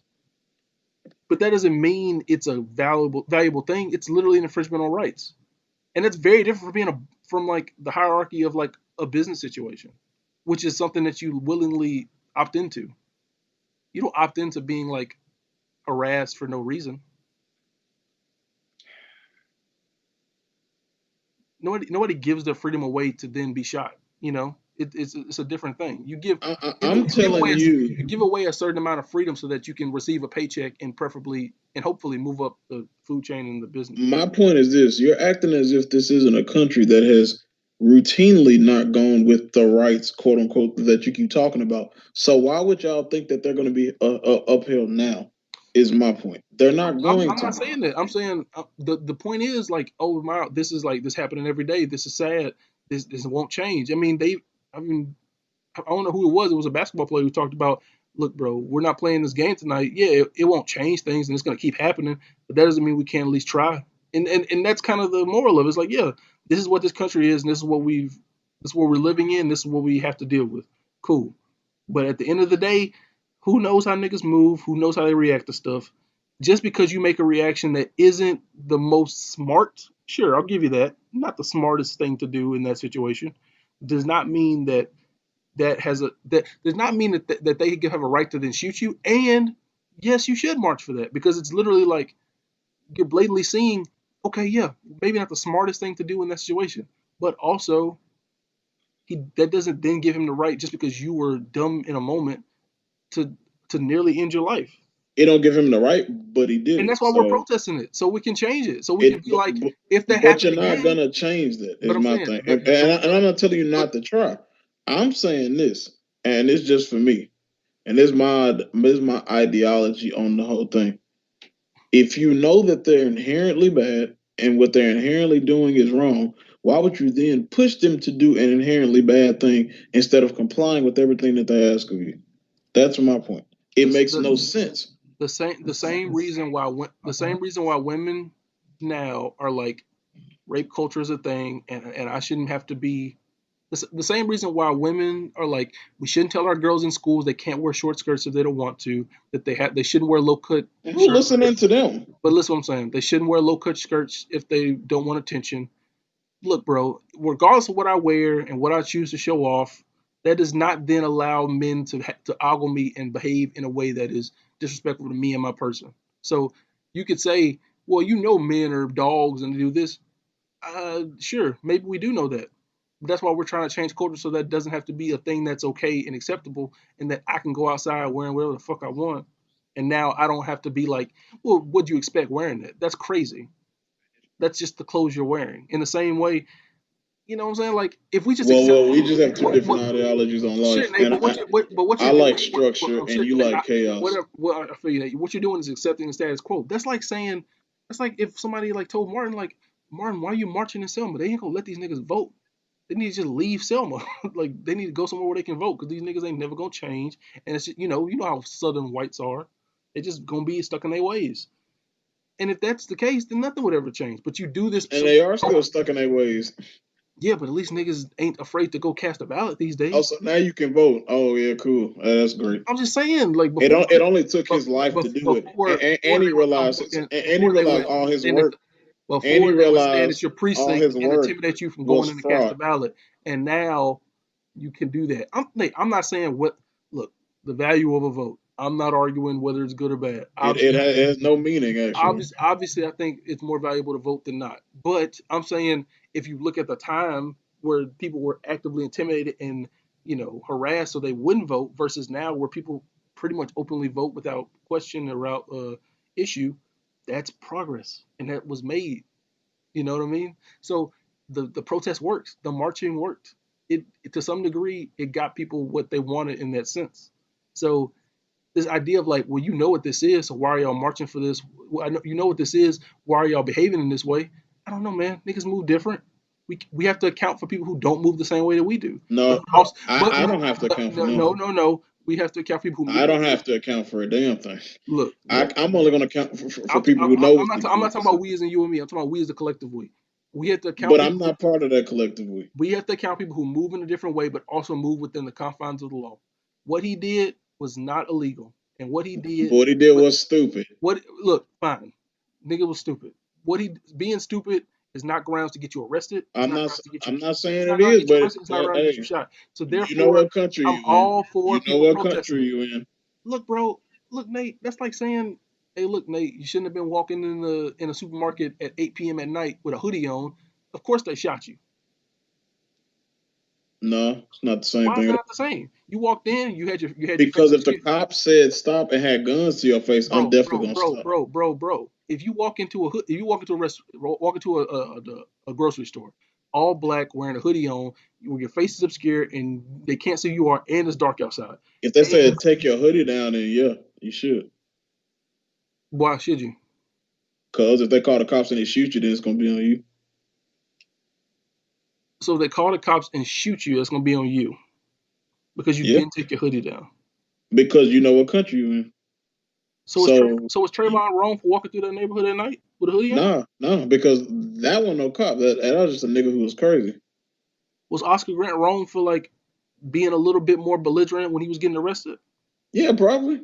Okay. How Then about y'all stop? Like if you know what country you in, stop. Like shit. look, Not giving niggas pass. Like he shouldn't. And, let me preface. He shouldn't have died and he shouldn't have got shot. But at the same time, you gotta know where you at. You gotta move accordingly. I don't want nobody to get shot and nobody to get beat. And I'm tired of seeing our people get beat and or shot by the police. So I'm also tired of seeing our people do things that actively get them in that kind of situation with the police when you know what type of time the police is on. Like, how about you try to stay out their way at all Jacob means? Blake, he didn't do nothing. He didn't stop when they told him to. We didn't hear no one say stop. Based on the video, I'm concurring that they said stop. You concurring? All I heard was people yelling, "No!"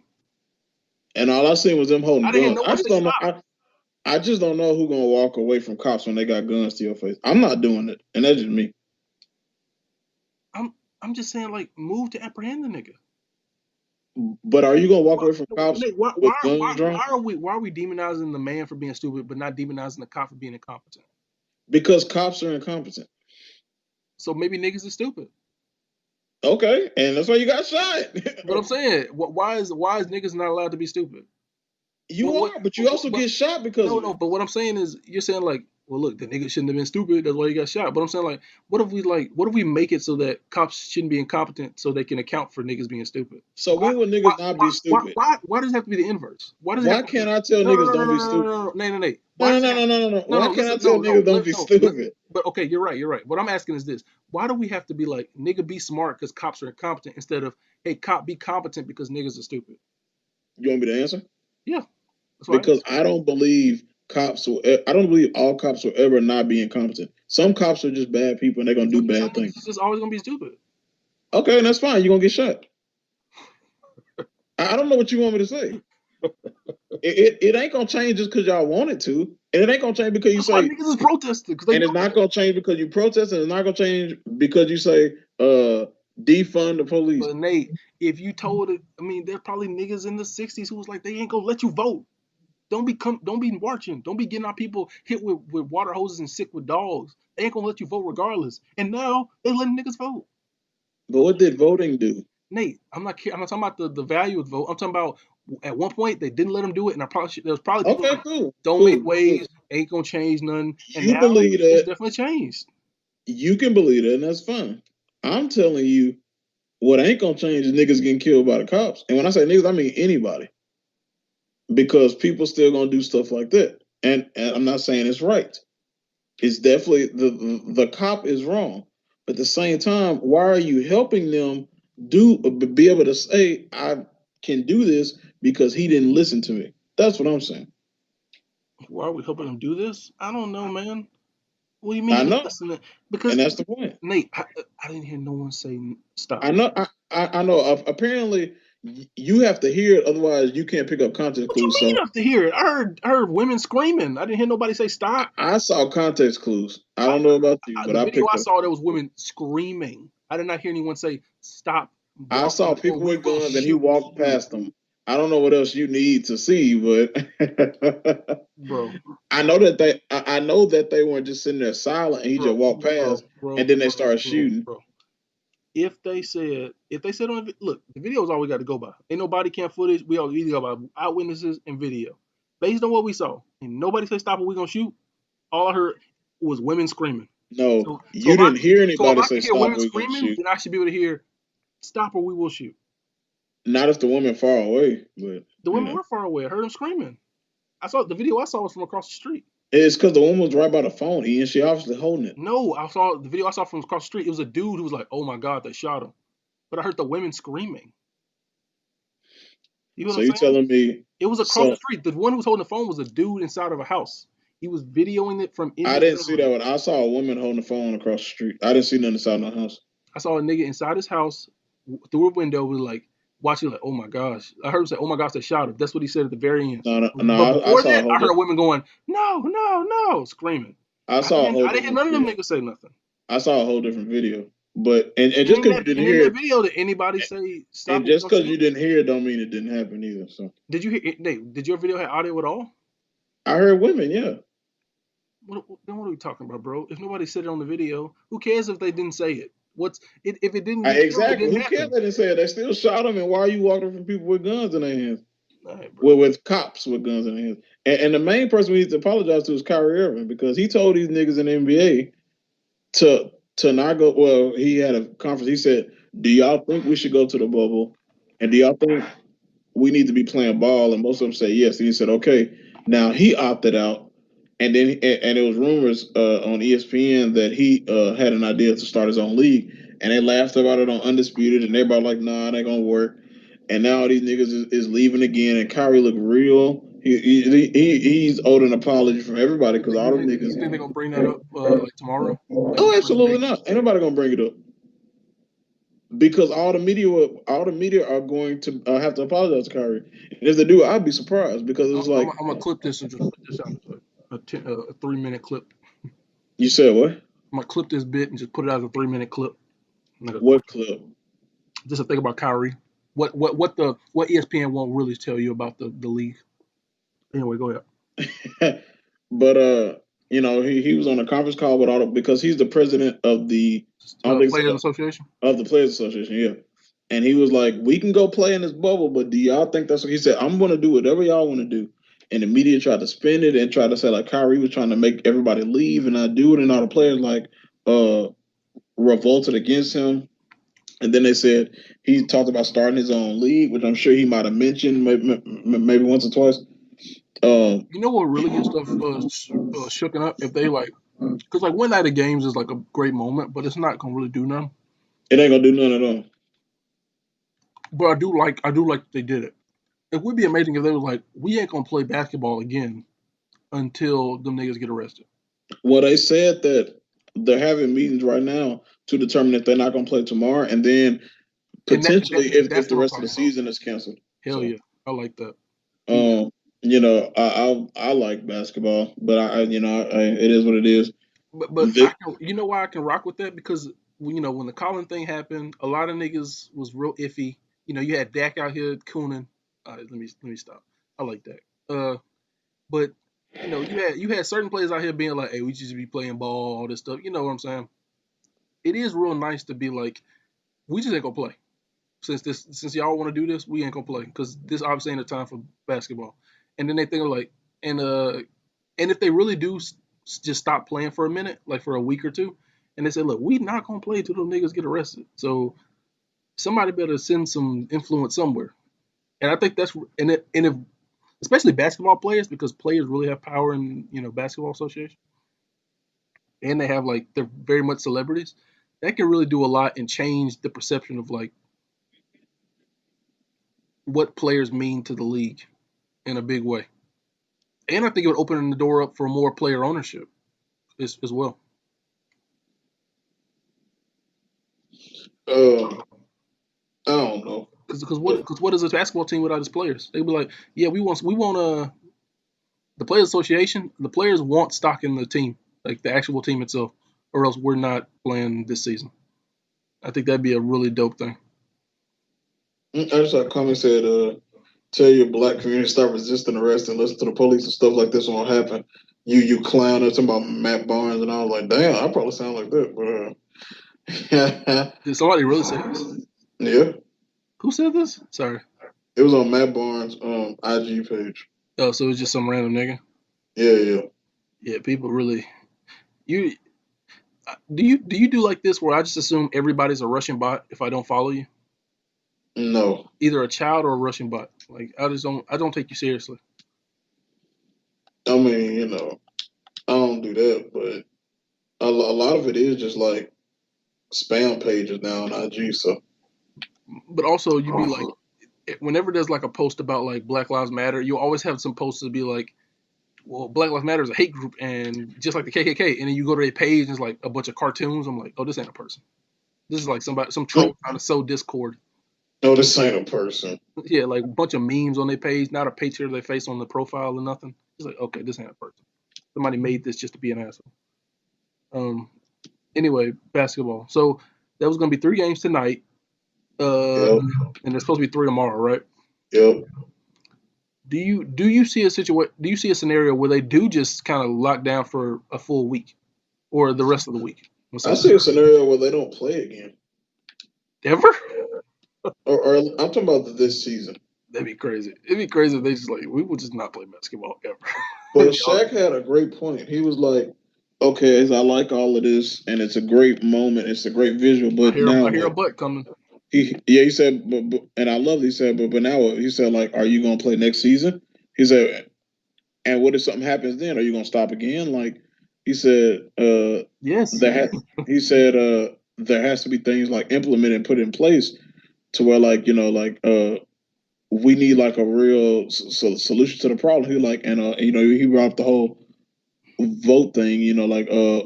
Vote for a new sheriff and a new DA and a new what is it, police chief and like a new mayor and a new senator and all that kind of good stuff.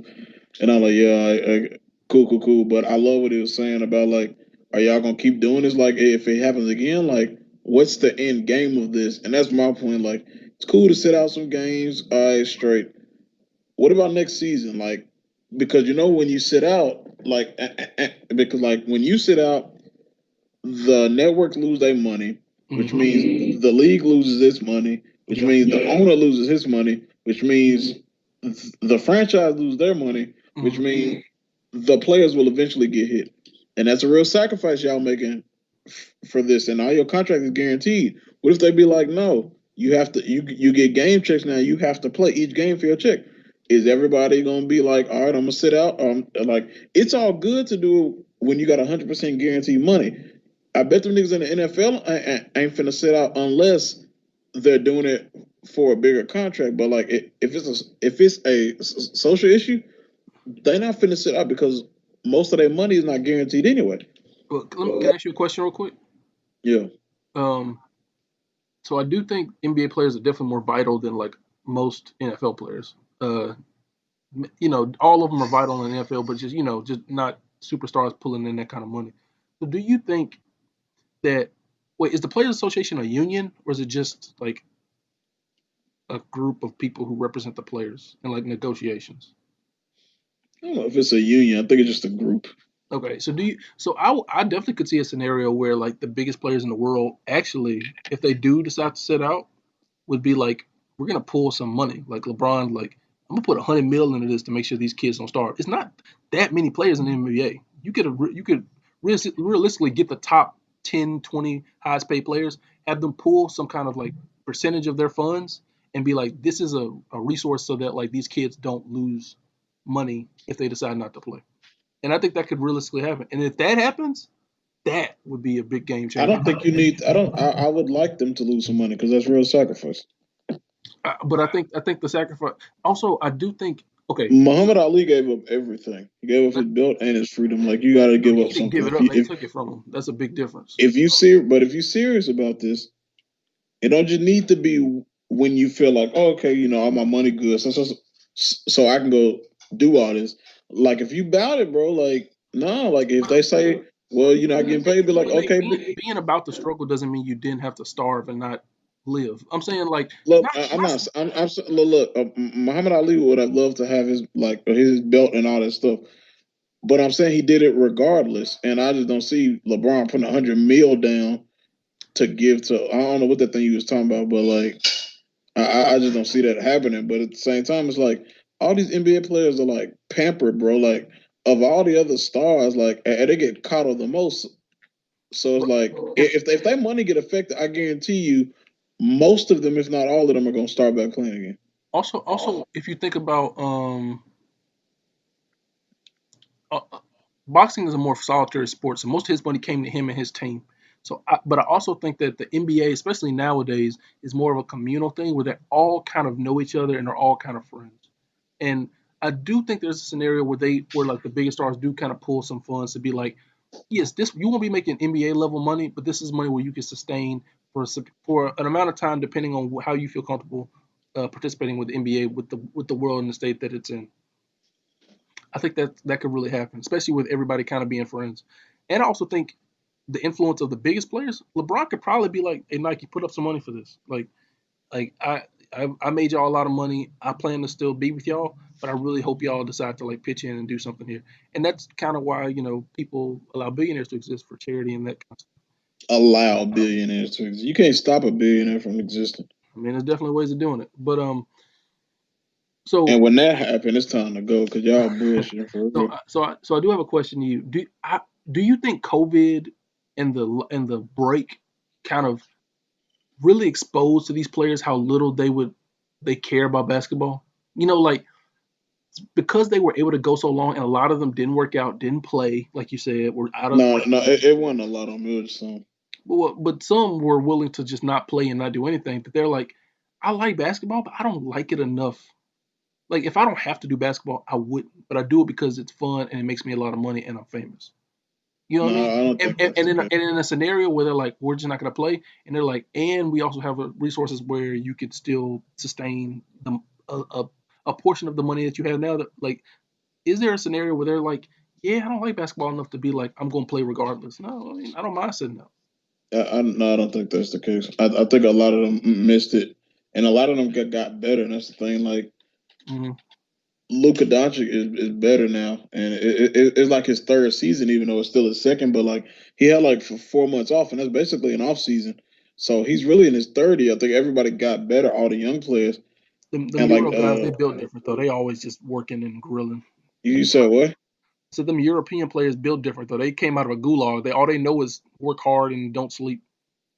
But I was about to say that Donovan Mitchell and Jamal Murray have been balling and like dropping like back to back like 40 and 50 point games on each other, Yeah. and and and you see how they step their game up, and it just like I just think the players now for whatever reason are more like socially conscious and they want to be part of the correction of the problems, even though You it think that's ain't just really social gonna media? correct them, huh? You think that's just social media? No, I think it's real. I just think that they can multitask and deal with a few different things. And back in the day, a lot of players were like tunnel vision, and they were like, Mike was like, I'm focused on. I'm a basketball player. I'm not a politician. I'm not an activist. I play basketball, and he started doing his like philanthropic work. Like after he retired, he started giving back to communities and things of that nature. But while he was playing, he was locked in on trying to win as much as possible. So I don't think he would have sat out if this happened like during his playing time. He would probably be like, "Nah, I don't know if that's a good idea," and he probably get backlash. But he's super competitive and super focused. And I'm not saying that the players today aren't, but I just think that they can do more, and and they probably don't care as much about winning as they say. But I think it takes a very special kind of person to be locked in all the time on your craft, like 24/7 for like 15, 16 years straight.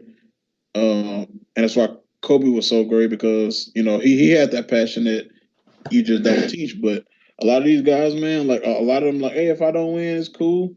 I love basketball, and I want to play it all the time. But hey, I don't see nobody crying if they don't win the championship except Joel Embiid. Last year he cried, but like the rest of Y'all these was on dudes that just man's like head, bro. That poor guy. that nigga ugly crying. But Y'all Hey, the dumb. rest of these niggas, hey, they're like, hey, bro, hey, I ain't winning. We gonna try next year. Hey, but some of these dudes like Brian win them, and they be fucked up about it. Like, I just think about your mindset, and it's like I said, I think these dudes today, and they want to feel important. They want to feel like they're part of the change. You know, and I think that being an athlete is more than just being. It's more than being an athlete. You also a role model, or you also have a responsibility, and you really don't, or at least you shouldn't. But it is what it is. But man, I don't know, man. I think these dudes are. I think it's just a funny situation. I just don't know what it's gonna fix. But I mean, it's a good gesture. But you ain't doing nothing but really alienating a bunch of the people who watch you. And a lot of people already say that they don't watch. I listen to these two dudes talk about wrestling, Yeah. and they was talking about AEW and how it's gonna be moved to a different date last week because of the NBA games. And they was like, who's playing? And the dude was like, man, I don't know. I ain't watched NBA since Patrick Ewing got traded to the Raptors. No, he got traded to the Magic from New York. I'm like, damn, you start watching it in like uh 1999. I just ain't heard people just stop watching like a sport like that. Like I've heard people like not watch wrestling anymore, but like to be like I stopped watching NBA. Like why? And it just like I just stopped. And for like 20 years, I'm just like, damn. So you don't have any idea what's going on? Like they probably couldn't tell me who on any team, and they might know Maybe they like. weren't. Maybe they weren't NBA fans. They were just like Patrick Ewing fans. They were like, or Patrick Ewing fans on the Knicks specifically. I mean, Knicks. maybe, but it's just crazy to me how like if I asked them like, "Hey, what you think about Kawhi?" They probably don't know who that is, and I'm just like, "Damn." And if somebody don't know who Kenny Omega is, and that's fine. Wrestling is such a niche now, or a niche. Like Such a it, weird it, thing to think about. it ain't nowhere near as big as it used to be, with like 5, 6 million people was watching every week.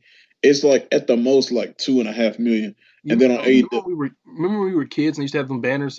This last week's Raw had more viewers than Monday Night Football. Remember those things? and they were lying. Yeah, So they were live. all that shit was made up. Yeah. Oh, okay. I mean, I'm sure they did like once or twice, but how often they put that up? Nah. I only remember them putting up like a couple times, not many. NFL be spanking their ass, and that's why their viewers drop every football season. So no, it ain't as bad for NBA, I mean, but it's a lot of the same overlap, right? They got the same audience basically, they pretty much got the same audience. And NFL is the main sport in this country, so which is crazy because it's kind of the worst sport in this country. no, I love NFL. I love football, but But I mean, yeah, like, it ain't better than he was just basketball. like he said, I ain't watched basketball since Patrick Ewing left the Knicks, and I'm like, really, like, damn, like, and I'm sure there's people out there like that, like, you know what, like, after Bird and Magic left, I just stopped watching. Like, really? That'd just be crazy to me. I mean, that's probably a lot of people who just stopped watching when Michael left. I'm pretty sure there was a time when it's Maybe, yeah, yeah. Yeah. it had to be At viewer subscription had to be down. the first few years after he left, the ratings were down so bad People just love Michael. They didn't love basketball. because they didn't have somebody until LeBron came along to take that mantle and be the next person. And it was just So, kind of like, and when LeBron goes, ratings gonna have that dip too. I mean, well, it's a little different. Like, the league is in such good hands right now, and But you got so LeBron is many still the people, biggest thing in the world, though, or at least the biggest player in the NBA. but you got so many people to pick for. You got Zion Williamson and Luka Doncic and all these people. So the league is in way better hands post LeBron than it was post Jordan. Like post Jordan, it was like Kobe, Shaq, and Tim Duncan, and that was it. And then you had a lot of great players, but when nobody like the face of the NBA. And Shaq wasn't really the face of the NBA, even though he's probably the best player in 2000. What about Iverson, bro? Nah, at the league didn't even want him to almost be the face of the NBA because But he had all the he had niggas tattoos and involved though. Black folks love Iverson back then. I mean they did, but the league was like no. So, Mhm. I got you. Yeah, cool. but shout out to Kyrie Irving. He the only one that had made a great point about starting a players own league, and everybody shitted on him, and then he talked about boycotting the games, and everybody like, nah, you just want to be as important as LeBron in terms of these social issues, and then 4 months later it happens, and I just know everybody should be mentioning him tomorrow, but they probably won't. And everybody should be like Kyrie Irving, we are so sorry, and you had it right the whole time, and it's a shame, man. And I know they're not going to, but I'm telling you right here, Kyrie Irving, salute to you. You in a better position than anybody else, including LeBron, who is a sucker nigga too. But hey, whatever. Um, cool. That was a good little wrap up. I do think my boy Kyrie probably saw High Flying Bird and was like, "That makes a lot of sense. Why don't we do that?" Oh, before we end it, if we are about to end it, at a PTA stills, did you see him? Yeah, I mean, it don't really mean much to me. It looks like behind the scenes stuff. Did you see the working title is Soggy Bottom? Yeah, that's funny. That can't be the finish, right? Like I can't see that making. That's just like an on-set title. It's not the. Not yeah, I know, but I'm just like, what if that make it? Because I think the Master was the working title, and then it ended up being the title. So Soggy Bottom could theoretically be the title of their movie. But it's about a girl though. So like, Well, I know I thought it was about a young teen actor who was in high school and it was a guy. no, I'm pretty sure it's a girl, and that he plays her father. No, I thought it was a guy. I'll look it up. Well, I can look it up right now. Yeah, I'm pretty sure it's a girl though. Soggy Bottom PTA. Yeah, I mean the pictures look fine. I don't know. And Bradley Cooper I like a lot, but he's just not a guy I like go crazy for. And I don't think he looks weird in those pictures to me. But it'll probably look great on camera. Oh, Thomas Anderson. How you doing, Mr. Anderson? I was the Wachowskis have spoken recently about the Matrix movies being like trans allegory or whatever, right? yeah, And people were having a debate about that, what it meant, yada yada yada. And I guess it was a trans person, I believe. This person said, I mean, the character of Mr. Smith literally dead names Neo throughout the entire trilogy. It's definitely a trans allegory. And I was like, oh, that's great. That's something I didn't even think about, but that makes a lot of sense. You know what I mean? He never calls yeah. he never calls him Neo, only Mr. Anderson. His old name before he transitioned, so to speak. Before he transitioned, Yeah, I mean that's like going to Lana Wachowski and be like, "What's up, Larry?" I would still Oh, call her. Andy, I my would fault. still call him his real name, Huh? not that made up shit he made. Oh, you were calling him Tom Anderson? No, no, no. I'm talking about Wachowski. Oh, you were still calling him Andy and not Lana? Calling her Andy, my fault. Um, the only two on the cast are Alana Hyam, one of the Hyam sisters, and Bradley Cooper. So it don't say nothing about the. I mean, I'm on IMDb. Let's try Wikipedia. The Hyam sisters. I can't believe one of the Hyam sisters is going to be in a PTA movie. That's funny. They do kind of seem like hippies, though. This man Will got trash selection of movies. What is he watching? Spielberg or something? He keeps sending videos to the group with his movie case. Okay, it tells the story of a 1970s high school student who becomes a famous child actor. Yeah, I think that's a dude. I don't think it's a guy, though. So wait, is Bradley Cooper playing the Howard Decker grown up? I think he's playing a teacher. I thought he was playing the father of a girl. Look, come on, this. Oh, I can find this. This is Somebody said it, and somebody put it up. Kyrie's message back in June he said, and I quote, "I don't support going into Orlando now with the systematic racism and the bullshit." And he said, "I'm willing to give up everything I have for social reform." So he been on it. damn. They beat us to the punch. I couldn't clip it out fast enough. So I was sure gonna get on top of this. I was gonna hit him with the headline: Is ESPN and Fox News gaslighting Kyrie? Remember when they told us that this couldn't happen? Well, guess what? Kyrie had the last laugh. Haha. New film. Animal. That's funny. Yeah, but I think that dude is going. I think the man's gonna be a dude, bro. I hope not. I hope so. I don't see no damn bro. All right, chill. All right, drama set in 1970s. Fernando Valley. Title project, still pre-production, set to finish writing the movie. Revolves around a high school student revolves around a high school student who was also an exchange student. Uh, his third trip to 1970s. Scored It's a 2.5, dude. It's a dude, man. including Damien Chazelle's. We think it'll be better, PTA's movie or Damien Chazelle's Babylon Hollywood movie? PTA, bro. Stop. I don't know, man. Damien Chazelle, he be getting budgets and movie stars, bigger budgets than PTA got. Yeah, but he ain't nowhere near as good as filmmakers, PTA. So I mean, he coming up. Uh, nah, Denis coming up. all right. I don't see nothing about the lady though. I swear I read there was a I girl. know you didn't. You just want to see women all the time. That's all that is. So where'd you see it was a dude? Because I swear I saw it was a girl. I So didn't, but it just makes. He said a child star in high school. It makes sense. It's a dude. I think it's a girl. I'm gonna stick by girl because I ain't seen nothing to refute it. You So want it to be a girl. I'm pretty sure I saw a girl somewhere.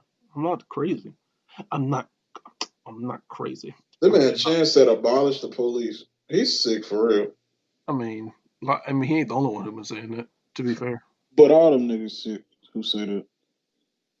I mean, Chance kind of lost all credibility to me when he was like, "Why not Kanye?" I was like, "Okay, Chance, And that one was he wouldn't stop either. stupid ass nigga." And then right above him is you. Niggas realizing, but what does stopping the game do? Man, I don't know. It shows solidarity. they don't like me. I Um, don't. I really don't. all right, man. I guess that's it for the POD. Oh wait, Kendrick Perkins 2 months ago. No one is listening to Kyrie. The NBA going to continue. All he's doing is causing unnecessary drama.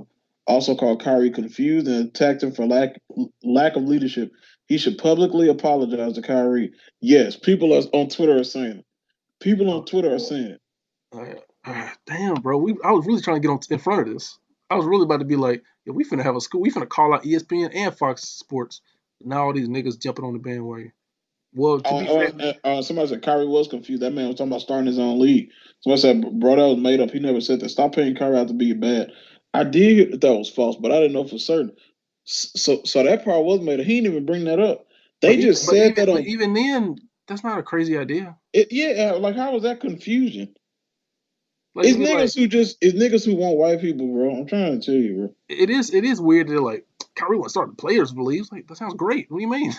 It's like hey, he want to start his own league. That nigga's stupid and dumb. I'm like, what the fuck wrong with you? Yeah, What's he wrong with started his own league. what's wrong with wanting to have your own stuff? And and it'll take his time. It'll take years, but it's a start, bro. And you know, eventually it might try to battle the NBA in terms of like ratings and views and stuff like.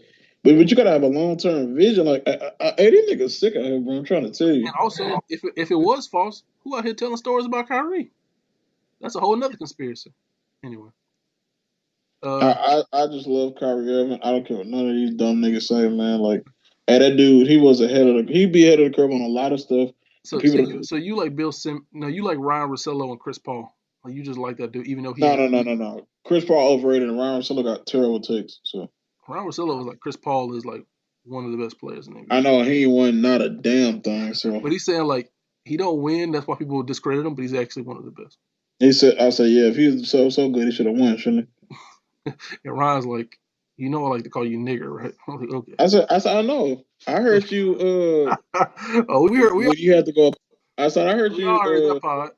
When you had to go apologize to all them people because you was on there talking crazy about rioters and looters and shit. Yeah, the pod heard around the world on And the that radio. shit was crazy. He said, I just can't believe that these thugs and Bill was like, picking it. They're like, yeah, man, like, yeah, we need leadership. Yeah, leadership. Get them out of He here. was Like, like, yeah, to be like, he said leadership. Ryan, come on, Ryan. He said leadership outside of my house. It's a bunch of thugs. He said picking it.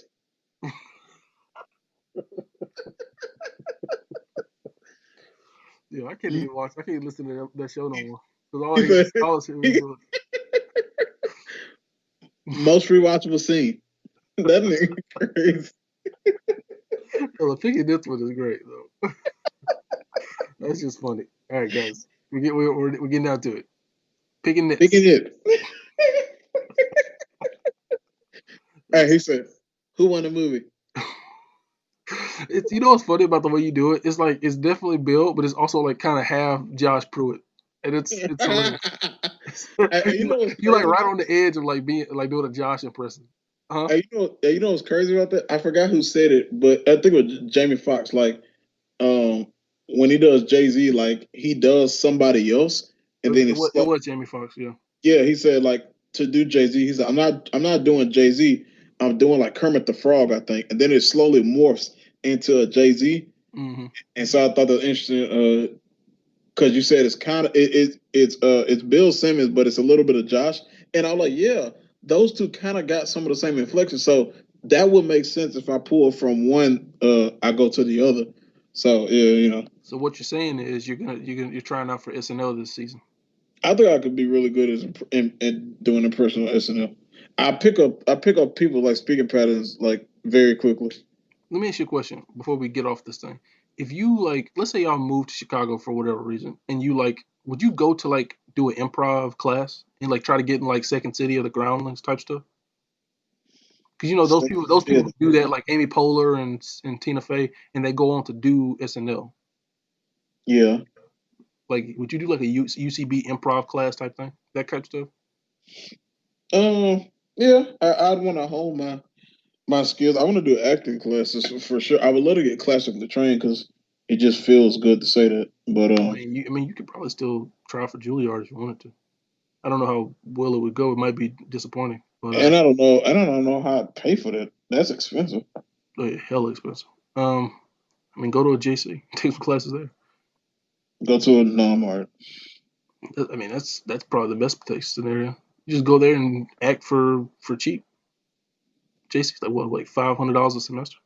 Hey, somebody said the quote, "I'm done with the NBA people." The minute basketball come back, and it's that meme of Russ and he eating that food, he looking over his shoulder. Mm. Oh, yeah. I It's mean, people who are like, hey, I kind of got tired of that Black Lives Matter shit too. I ain't gonna hold it. all right. Look, because I listen to Everyday Struggle, and Wayno loves sports, right?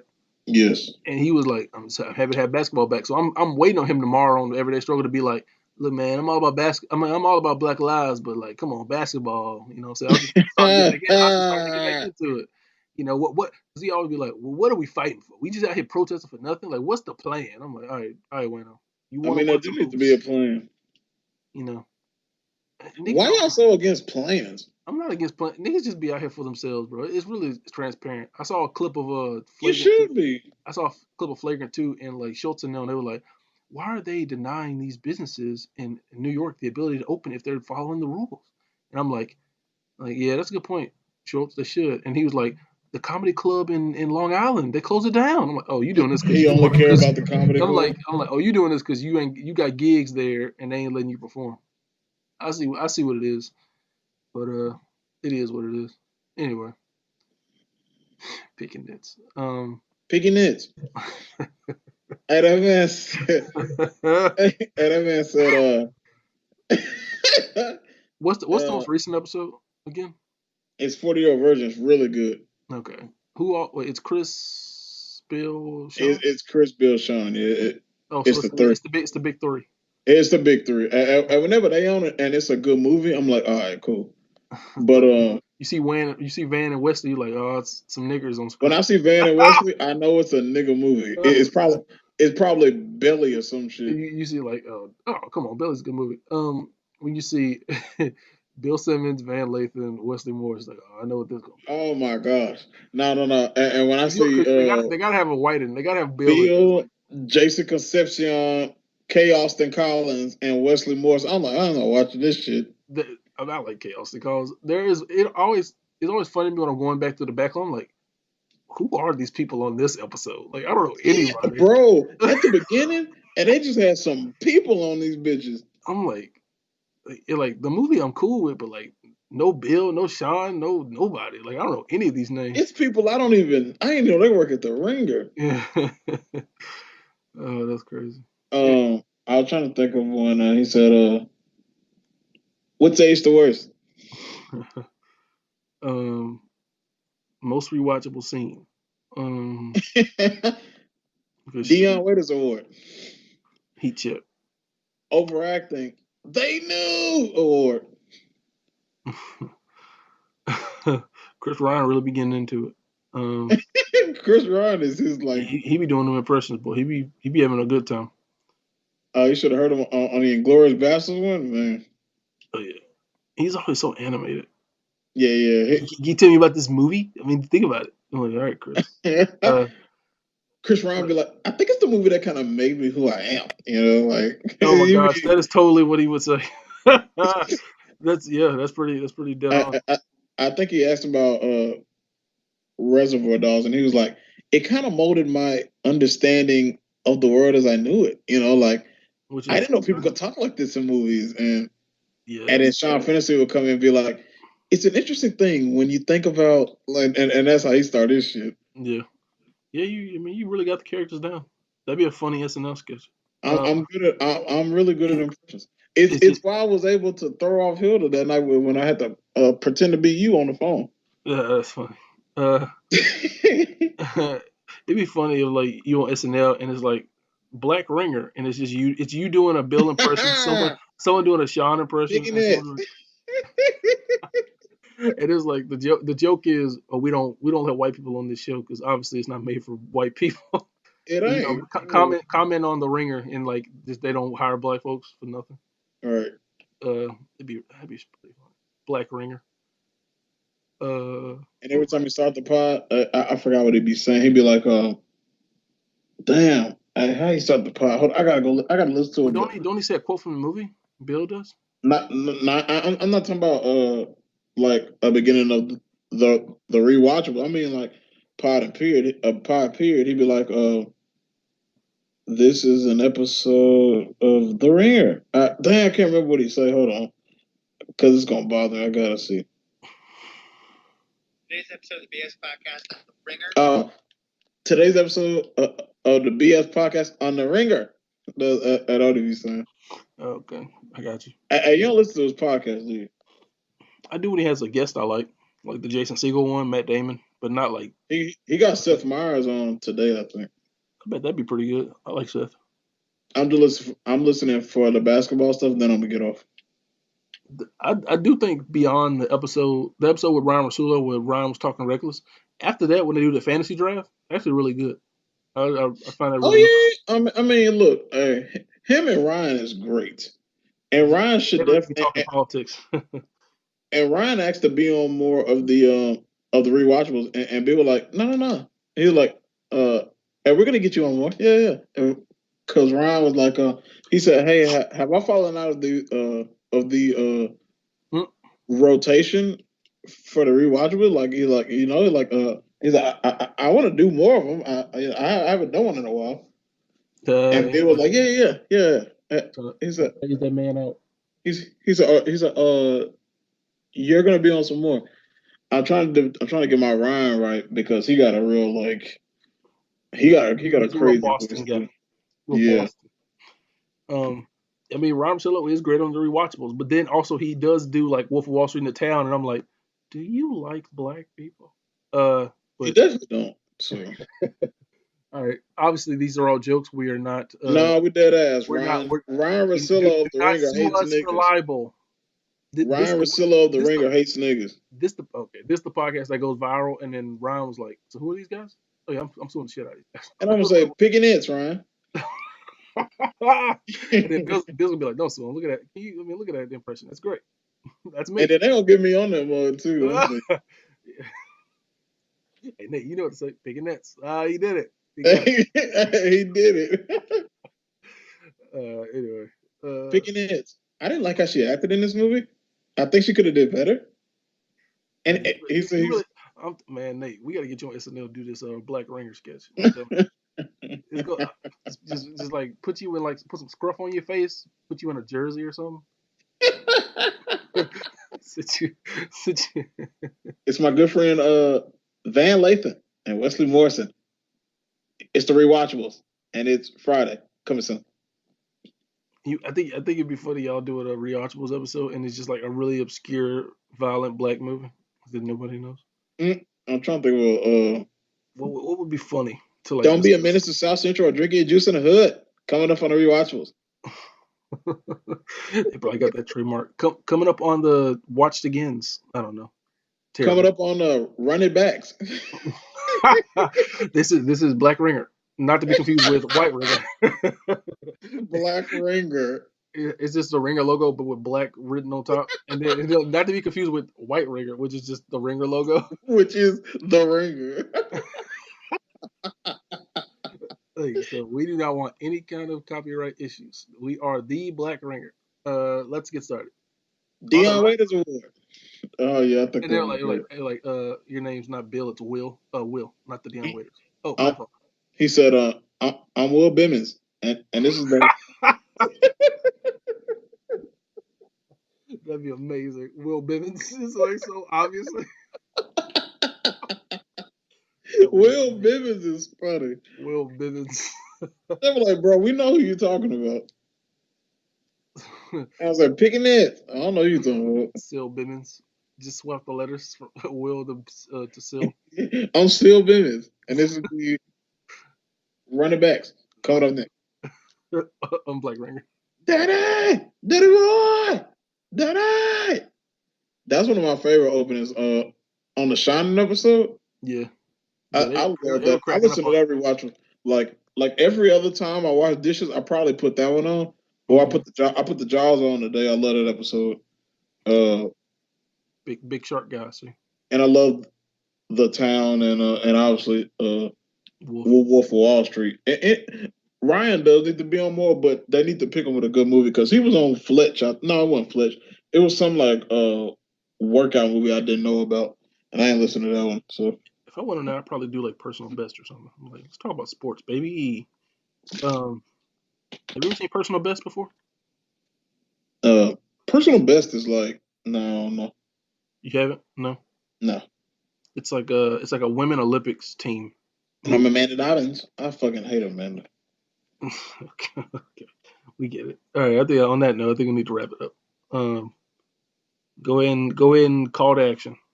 All right, guys. Rate, review, subscribe. Oh, sorry. Until next time, it's Sean Fensick, Chris Ryan. I'm Bill Simmons, and thank y'all for listening. Dun dun dun dun dun. But no, it's the A Mike and that guy, and it's been another picking it. No, but it's been another what's this called?